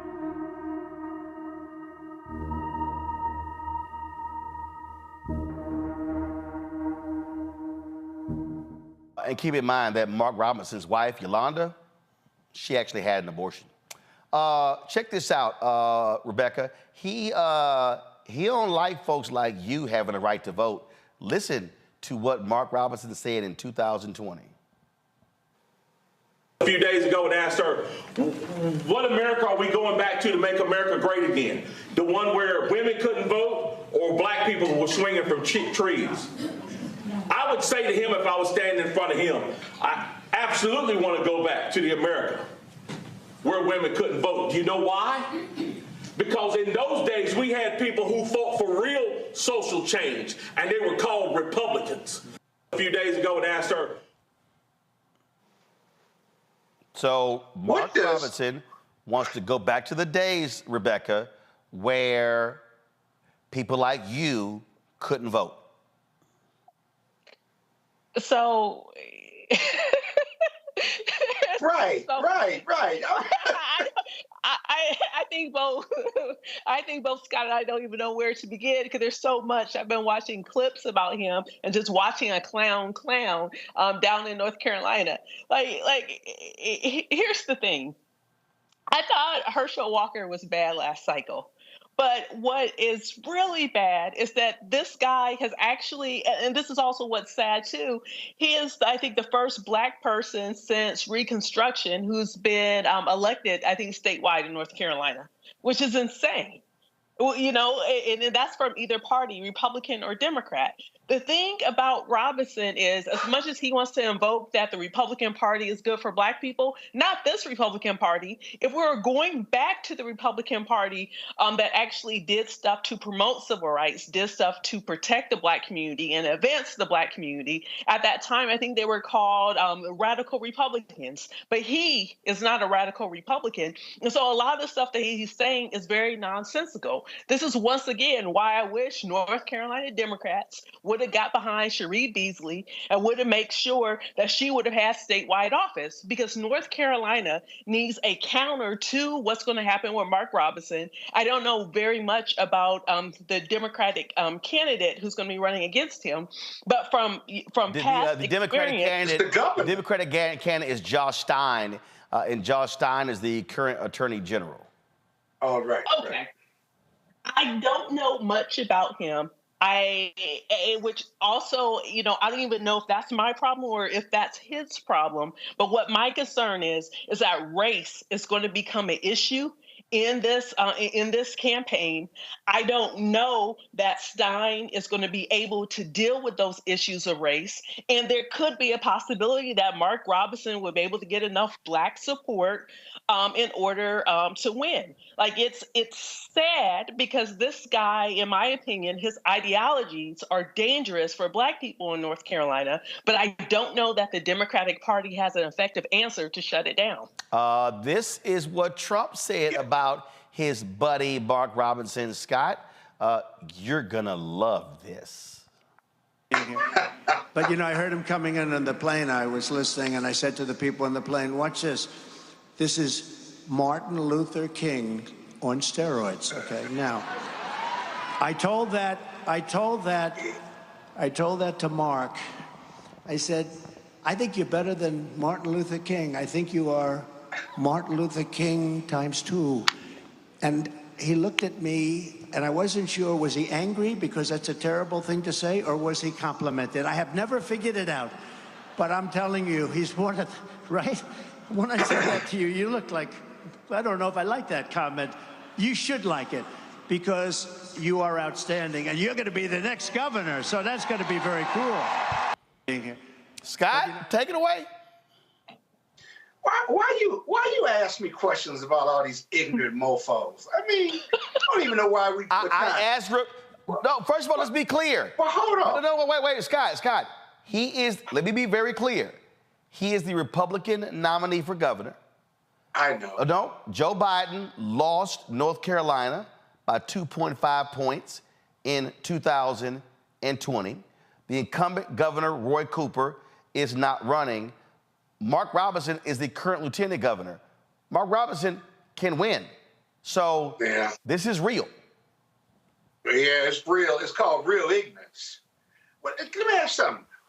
What does going back to radical Republicans to make America great again have to do with why women shouldn't vote?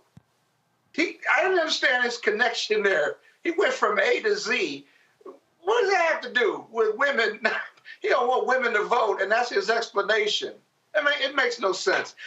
I think you're right.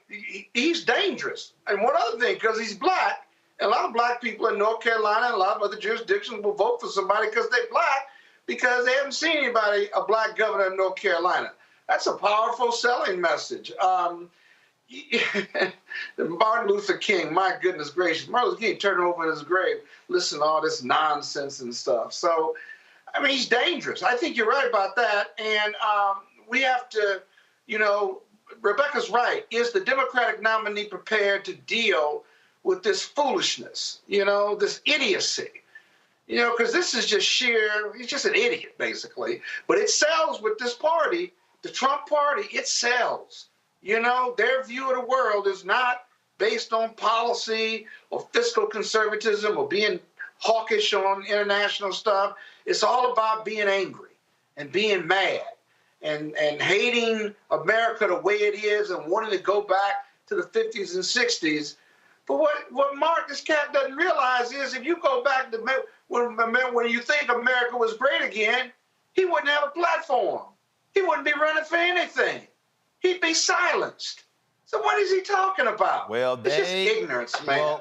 He's an idiot. They love him. Real quick, Josh Stein dropped this video, and so let's go ahead and y'all have it in the control room, the Josh Stein video. Go ahead and play it. Here's something else I'm not supposed to say. If I had all the power right now, let's say I was the governor, I had a willing legislature, we could pass a bill saying you can't have an abortion in North Carolina for any reason. We've got it down to 12 weeks. The next goal is to get it down to 6 and just keep moving from there. Yeah, I'd love to pass a law that restricts abortion. Abortion is a scourge that needs to be run out of this land. It's not your body anymore. It's y'all's body. And yes, that includes the daddy.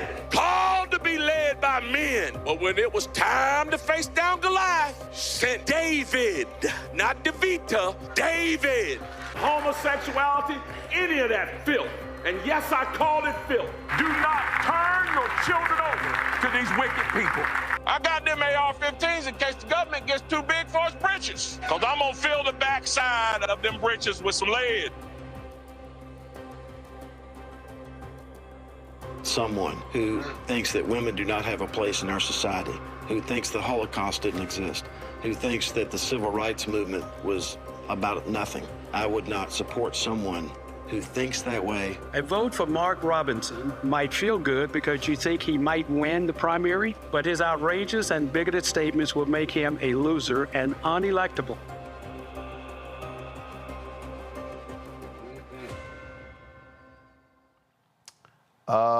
Go to my iPad. In 2014, this article says Mr. Robinson echoed Hitler's rhetoric on Facebook in a statement about racial pride. Last July, he argued that he didn't support the Nazi leader just because he quoted him. Because you quoted Hitler, you support Hitler, he said during a speech. I guess every history book in America supports Hitler now. They all quote him. Okay. All right, folks. We're going to keep y'all keep abreast of this in North Carolina. Listen, y'all got to show up and show out to keep this crazy quack out. And guess what? You flip North Carolina, that makes the pathway for also Biden-Harris to win the presidency. This cannot stand. Going to break, we come back, we'll talk with Isaac Hayes III, the founder of Fanbase. It's a new day. They've got some new things happening that you want to hear about. You're watching Roland Martin Unfiltered on the Black Sun Network.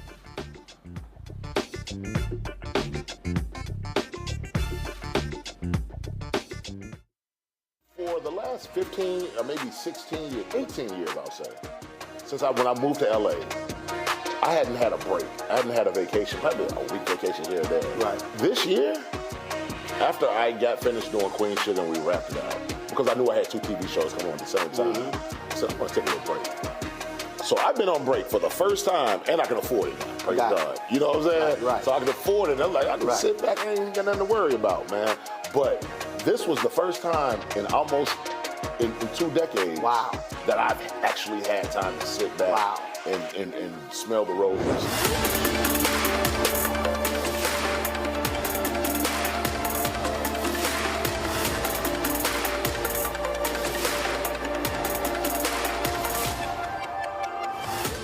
Farquhar, executive producer of Proud Family. Bruce Smith, creator and executive producer of the Proud Family, Louder and Prouder. And you're watching Roland Martin Unfiltered.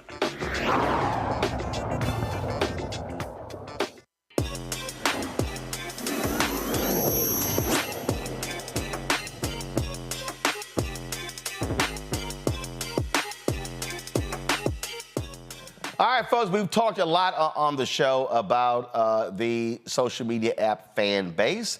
I got it up right here, so if you go to my iPad, you'll see here my account on Fanbase, which is Roland S. Martin, and so you can check it out. And so, like for instance, right here, you can post photos and different things along those lines. You could do a story, you could go live. You got flicks, and you've got audio chat rooms, and then you got what is Plus here. So, what's the latest happening with Fanbase? Isaac Hayes III, he is the founder of the app. He joins us right now. All right, Isaac, what you been cooking up? Got you on mute. A $17 million. All right, let's start over. You on mute. Start over. I'm on mute. You can't hear me? No. We're here now. We hear you now. Okay.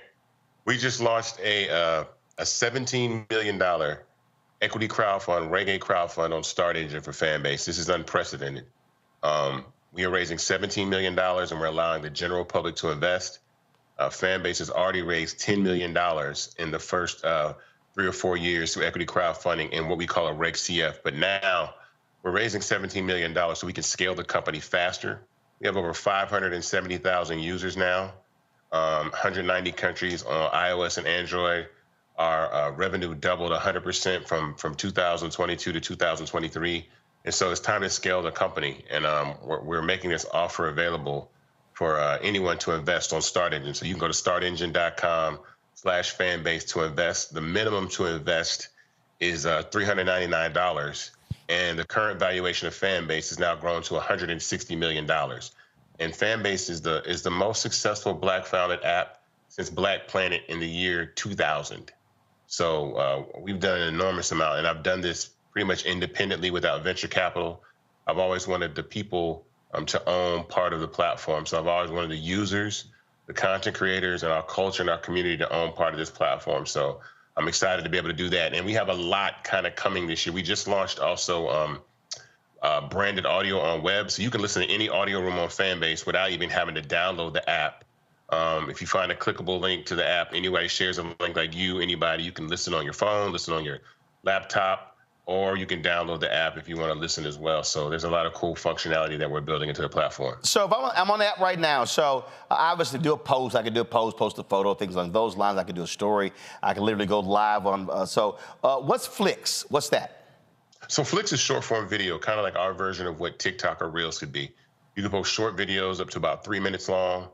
Add music, add effects, text, be creative, and do that. And then audio, again, is audio chat room. So if you're familiar with Spaces, that's on Twitter or Clubhouse, where you just, you can get in a room, have conversations. We have camps on Fanbase that talk about a great many things, great subjects, relationships, finance, religion, all these things that, that people have conversations about. So we do that as well. And then we have Fanbase Plus, which is like our version of like YouTube/Netflix. So you can upload up to 2 hours worth of content, put it behind a paywall, or for free. Fanbase is free to download and free to use. So I wanted to make sure that we had, that kind of stuff available for everybody. That's right now we're looking at this audio. So you're saying right now, go to my phone, y'all. So let's say upload video. So let's just say I had an hour interview and I wanted to put it behind a paywall, and I can set whatever price I want for people to be able to watch that video. And then if it's $1.99, then if they want to watch it, that's what they pay, right? Yeah, well, it's subscription-based, so think of yourself as being your own Netflix. So you can charge anywhere from $2.99 a month to $99.99 a month for content you create. But again, the app is free to download, free to use. It doesn't cost anything to download and use Fanbase. It's the optionality, the hybrid of having followers, but then content creators who put so much effort and energy into their content also need a way to be compensated.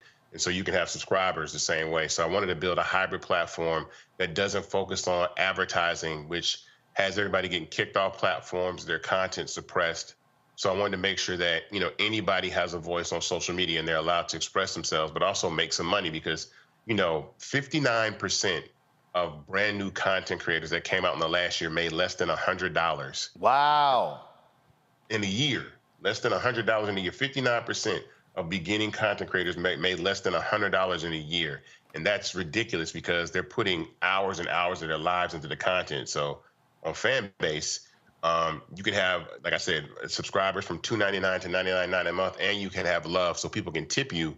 And there are people making thousands of dollars a month on Fanbase, tens of thousands of dollars. And so that's extremely important that, you're able to monetize your content that way. In this new era, we're going to that era anyway. Everybody's going to be their own Netflix in about 5 years. I'm just letting people know that if you want to create content and monetize it, you'll be able to do that.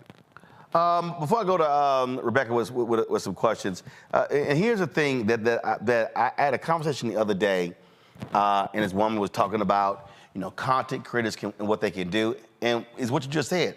I said, you do know most of these people ain't making no money. I said, they're posting stuff, they're making no money. I said, and they're getting frustrated, they're burning out. I said, and what people also don't understand, let me just check right now. If I go on Instagram right now, and you talk about this all the time. So I have on Instagram right now 705,000 followers. And people go, oh my God, you've got 705,000 followers. Yet if I click go live right now, maybe 280, maybe 300 will show up. That's not even 1%. And they are purposely throttling your followers. So when you post something, all 705,000 people are not seeing my post. No. On Fanbase, that's different. Explain. Yeah, so that's content suppression. People call it shadow banning, content suppression. You got to think about 700,000 people.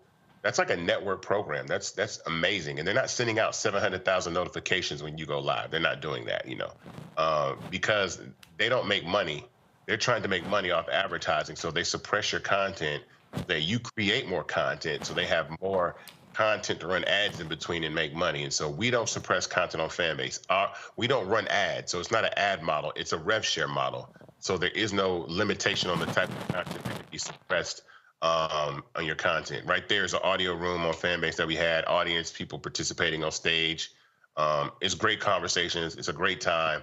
But yeah, like, content suppression happens to every single person actually on social media. So I always say that Instagram is in competition with its user base. They can't let you reach all these people for free. Like I said, when you go live, they're not sending out 750,000 notifications to everybody, not even close. What you're gonna love about Fanbase, which is coming at the end of this month, which is part of this raise and that we're pushing for also, is we're launching like 24-hour live. So not only will you be live to your following, you'll be live to the entire app whenever you go live. So whenever you go live on Fanbase, whoever's on the app at the time will be able to see your live. So not only your followers, but any person that's on Fanbase. And again, we're moving towards engagement. I want visibility. I want people to see. I want millions of people watching people content. I want to have people have tons of engagement, tons of views. I'm not locking that down because I'm trying to make advertising off people, make advertising revenue. So that's the difference. All right, I got another question, but I'm going to hold it.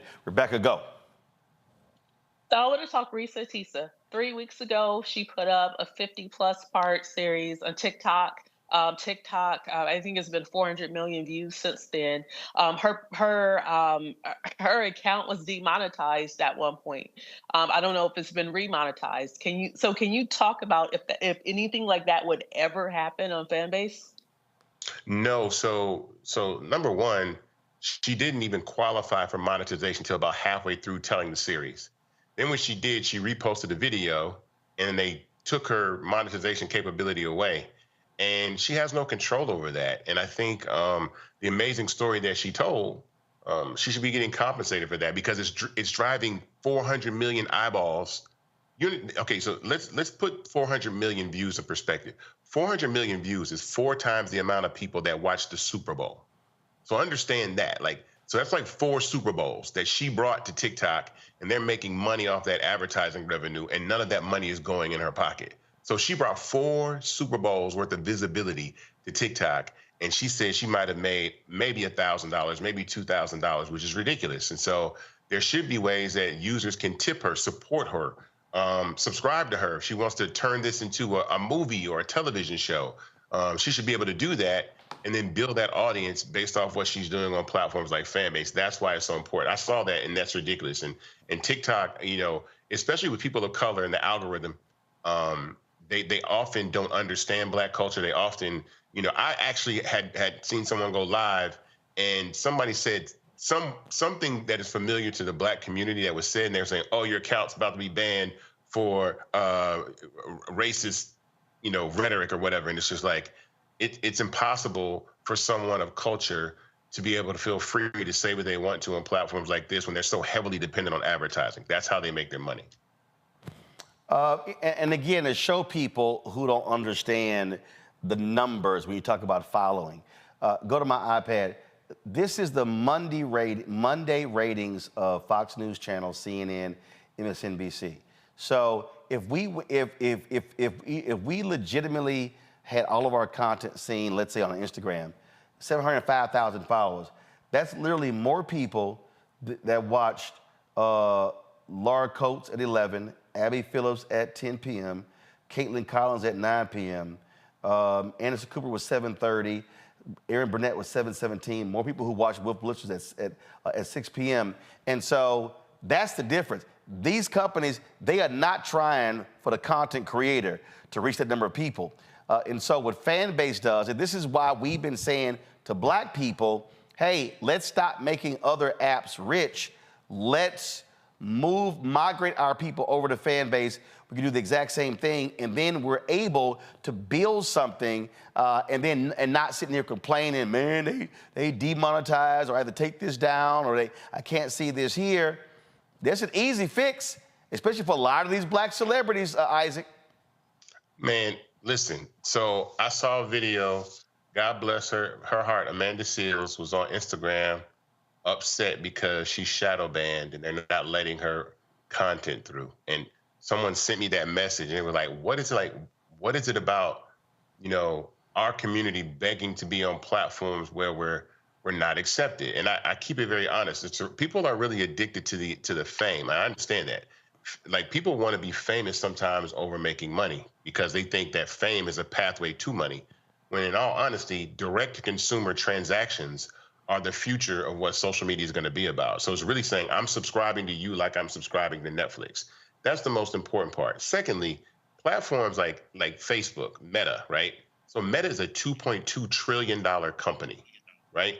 Mostly none of us own any part of Meta before it became a public company. Mm-hmm. The reason that I'm allowing people to invest, the general public, anyone to invest in Fanbase, is because turning platforms like Instagram into like a $300 billion piece of IP, right?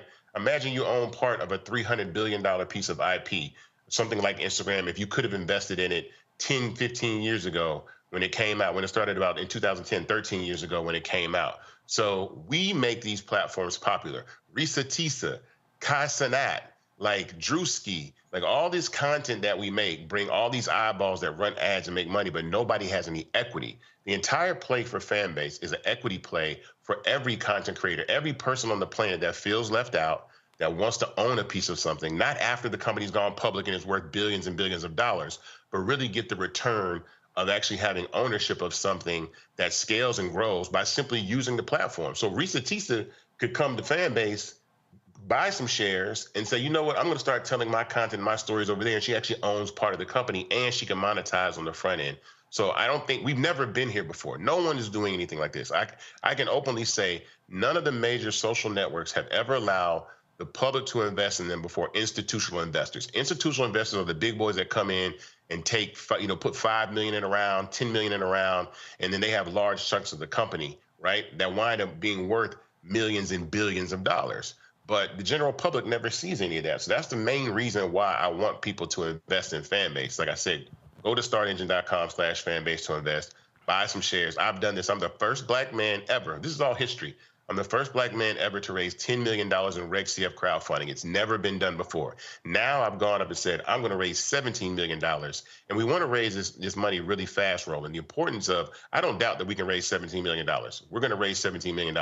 How fast we raise $17 million is important because now we can spend more to develop the app more, bring more functionality, bring more to marketing, hire more personnel, really bolster up the app. This is a modern marvel of what we've been able to do with the small team that we had of a black tech startup founded out of Atlanta, Georgia, built by some amazing people from all over the world, including Argentina. I think that is an incredible effort that we've done, and it's a miracle. It's a living miracle of what Fanbase is, and so I think people should take time to take notice. Like, look around, do your research. Like, find another app that does what Instagram, TikTok, YouTube, Clubhouse, Facebook all does. Black founded, allows you to monetize your content, doesn't suppress your content, and allows you to own part of the company and lets you monetize. You won't find one because there's never been one. It didn't exist until I invented it. Peer-to-peer in-app purchase subscription.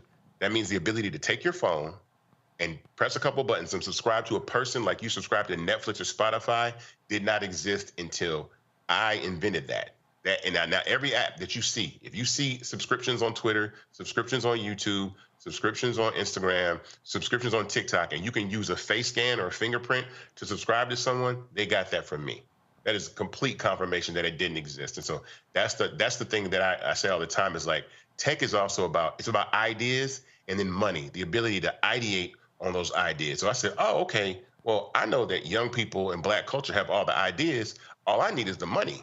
But I'm going to let everybody else own a part of the company too. So that's the significance of what we're doing with Fanbase. And so this is the most important, critical moment of the company because this is going to catapult us past 1 million users, I believe. We have over 570,000 users. We're in 190 countries on iOS and Android. We're on the web. We're doing amazing things. But this is a very, very pivotal moment in the history of this company. And I really want everybody to be a part of it by investing.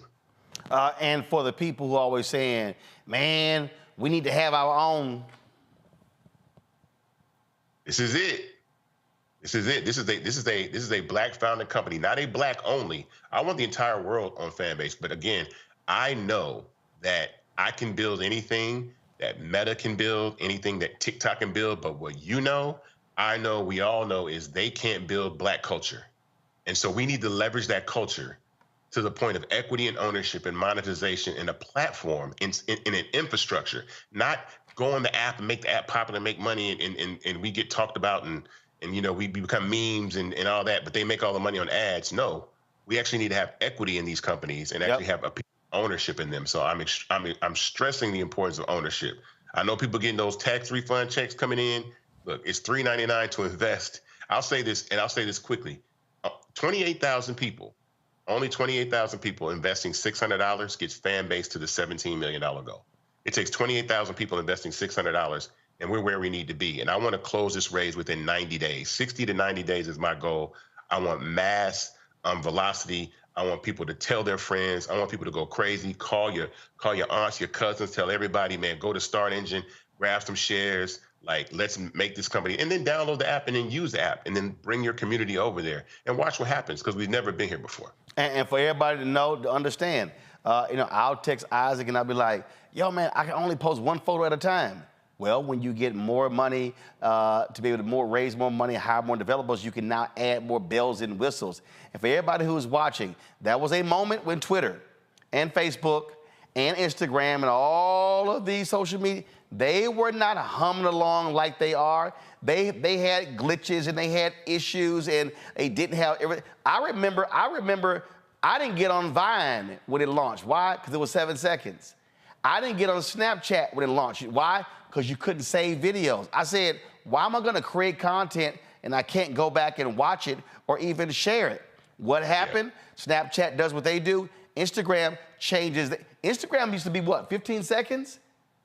Then it changed, and then you can longer. So people just need to understand, all these apps that we use, they were not just banging out the door perfect. They had to be developed, but they got investment. They got hundreds of millions of dollars in investment to do what they do right now. And you raised a fraction of that, and this is the opportunity that we have to actually, yes, build something, but invest in it. And as you grow and get bigger, that $600 that you invested, that's now worth far more as Fanbase gets bigger. Well, People that invested in the first round, we were valued at $20 million. Their investment is 8 times larger now. It's an 8x. It's 8x. It's grown 8x from 20 million to 160 million. Did I invest in the first or the second? I think the first. No, you invest in the first and the second. Oh, there you go. Okay, cool. But the important part about what you said, and people that say that functionality, I can tell you things that are coming, that are in the pipeline, that will be happening this quarter or in quarter 2, right? So end of this quarter. So live, like 24-hour live. So whenever you go live on Fanbase, that's coming at the end of the month.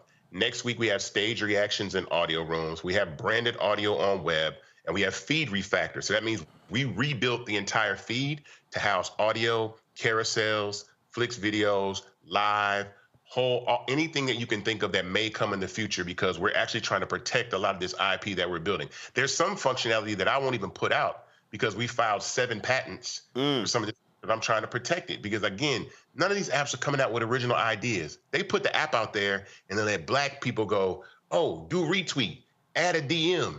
We need carousels. We need these features. And then they build it, and then they make the app better based off your input and your feedback. My thing is, okay, cool. I already know where the feedback comes from. It comes from us. So then let's give the people that bring those ideas to social media and make them cool an opportunity to own part of the company. So this is actually my last question. So just picking up what you just said. So if we wanted, like right now, we're on Plex TV, Amazon News, Amazon Freevee, Amazon Prime Video, our 24-hour, 7-day-a-week Black Star Network streaming channel. So what you just described, would we be able to do that on Fanbase? Send our feed? I mean, this year we're adding gaming, so you can play video games like Twitch. We're adding live 16:9 on Fanbase Plus, and we're building a streaming platform that is going to exist. So we're going to have our version of Netflix. We're going to have, and then we're going to start to get into original content. There's a play down the road, like I said, for a lot of functionality, a lot of features. But again, have to raise capital. We don't stress enough about these companies are out here raising. I've known apps that have raised $35 million at one time and gone out of business in 18 months. Boom. If I had $35 million, Roland, do you know what I would do with? Listen. The Recount launched the same year we did. They raised $32 million. They were bought for pennies on the dollar in January 2023 because they could never figure out a business plan. I got a business plan. We've been profitable since March 2020. The Messenger spent $60 million and they lasted 9 months. Man, and they don't give us those opportunities. And we ain't gonna talk about Quibi raising $1.5 billion and lasted 6 months. Bro, I'm telling you, and the problem is that they always have these rules and regulations, especially for black founders. Like you see what's going on with Ari and Simone. You see the attack on DEI, diversity, equity, inclusion. You see Issa Rae being upset that rap shit got canceled off HBO. You see us saying like, look, we get canceled. We bring all this culture, but then where's the fair opportunity for us to really present our culture and have our show succeed, our programs that we want to continue to see on television and love? And so if we don't build infrastructure, Fanbase is infrastructure. It's technology and infrastructure and media. If we're not doing that, we're just wasting our time begging to be accepted in places. And again, I get tagged in posts 5, 10, 15 times a day. You need to come to Fanbase, or I'm getting, I put my hand in my face like, why are y'all arguing to get your page back on TikTok? And I'm not saying leave, I'm saying leverage the audience that you built on Instagram, leverage the audience that you built on TikTok, and then migrate that audience over to Fanbase. I want to give a shout out to also Leah Janelle, an amazing choreographer and dancer. She's coming to Fanbase. She's actually launching her exclusive content this Friday on Fanbase. If you don't know who she is, she has Queens and Lettle. She dances in high heels. She was on tour, Beyonce, the Renaissance tour. She got Tour Diary. She's got a lot of content coming. And so we're excited to have her join Fanbase. And there's some other really big surprises. I know some that you know about, Roland, that we can't talk about right now, but there's some other major players in the game that are on their way to Fanbase. And so that's why, again, it's time to really leverage this and pump this thing up. Again, startengine.com/ Fanbase. Startengine.com/Fanbase. The minimum to invest is $399. But again, like $600, 28,000 people, the raise is closed. And when we reach that goal, that's it. There's no more chance to invest. When you reach that cap, there's no more chance to invest in the company. And I've done this now. This will be my 4th time, but doing a Reg A, and I'll explain the importance of this and how valuable your program is. When you go up to a Reg A, I can no longer do radio interviews, right? So I can't just hop on a radio program like I used to and be able to use that. So there's a lot of limitations. So the community effort in programs like this, I'll be on Blackout tonight on EYL with Rashad and Ian at 10 p.m. Tune in there. So these types of programs are the outlet that I have to really tell people about this raise and have people invest. And so I always appreciate you allowing me to come on here and talk about Fanbase and being an ally to what we do over here at this company. Well, I believe in the concept. I use it a lot of times when I go live with speeches. I'll go live on the audio. I might be streaming it or recording it, but I'll go live with the audio. And so, again, for the people out there, you said it, this is building infrastructure. Let's stop saying we don't have this and we don't have that. Everything that's on Clubhouse, you got. What's on Instagram, you got. And you had put it out when Elon bought Twitter, like, hey, if you give it to 1 million users, I'll create functionality that's like Twitter. People need to understand that's infrastructure. Absolutely. We built, look, I tell you, Black culture is the vibranium. It is the most. We drive everything. I saw these Japanese, sorry, real quick. Hold on, Roland. I got you. I saw these Japanese kids today, like rapping like trap music in Japan, and it was dope. And I was like, it was on Lil Duval's page. He goes, would you imagine if hip hop made it this far? Can you imagine hip hop making it this far? And I'm like, do you understand, like, Black culture is the smallest but most influential and valuable culture group on the planet Earth. Like, everything we do, if it's the dance, if it's the clothes, if it's the slang, if it's the song, whatever it is, we say there's trillions of dollars of value in that. When these rappers get on these songs and Cardi B says, I got a Coach bag on her new song, you don't think that people are out there going and buying Coach bags? Like, what we say goes. And so if we don't have equity, if we don't have ownership in the things that we talk about, then why are we talking about it? Why are we talking about Instagram so much and TikTok if we're not on the cap table? We don't have, if we're not on the cap table, and we have over about 14,000 investors in Fanbase. And so I tell everybody to join this round immediately. Like, don't wait, don't hesitate. Go to startengine.com/Fanbase and join this and have equity, and then be empowered to use something that you own and watch what happens. Watch what we do in 2024. It's going to change the world. All right, Isaac Hayes III. I appreciate it, man. Thanks a lot. Thank you, man. Folks, appreciate it. I want y'all to go to startengine.com/Fanbase. All the information is there for you to check out. Let me thank Rebecca, Robert, Scott for being on today's panel. Thank you so very much. Folks, special note, we will not be live tomorrow at 6 p.m. Eastern. We're going to do, just like we did last year, 5 hours of our coverage, Black perspective on the State of the Union. We'll be live right here in the Black Star Network studios at 1630K on Black Lives Matter Plaza, just 2 blocks from the White House. And so we're going to have our experts. We're going to talk about the state of our union here as well. We'll have a live stream of President Biden. He'll be speaking at 9 p.m., but that's taking place tomorrow. We go live at 8 p.m. 8 p.m. is when we go live.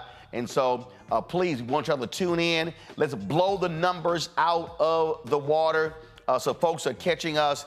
Again, you don't have to bother with MSNBC, CNN, Fox News, ABC, NBC, CBS. We're going to have the Black perspective. We're going to have some of the best folks speaking on the issues right here on the Black Star Network. You don't want to miss that. That's tomorrow night, the State of Our Union. Our live coverage begins at 8 p.m. Eastern right here on the Black Star Network.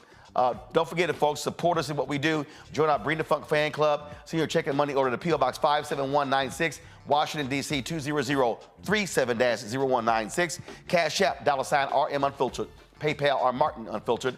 Venmo is RM Unfiltered. Zelle, Roland at RolandSMartin.com. Roland at RolandMartinUnfiltered.com. Download the Black Star Network app. We're trying to get to 100,000 downloads. Apple phone, Android phone, Apple TV, Android TV, Roku, Amazon Fire TV, Xbox One, Samsung Smart TV. I'll see y'all tomorrow. Holla! Black Star Network is here. Oh, no punch! I'm real revolutionary right now. Thank you for being the voice of Black America. All momentum we have now, we have to keep this going. The video looks phenomenal. See, there's a difference between Black Star Network and Black-owned media and something like CNN. You can't be Black-owned media and be scared. It's time to be smart. Bring your eyeballs home. You dig?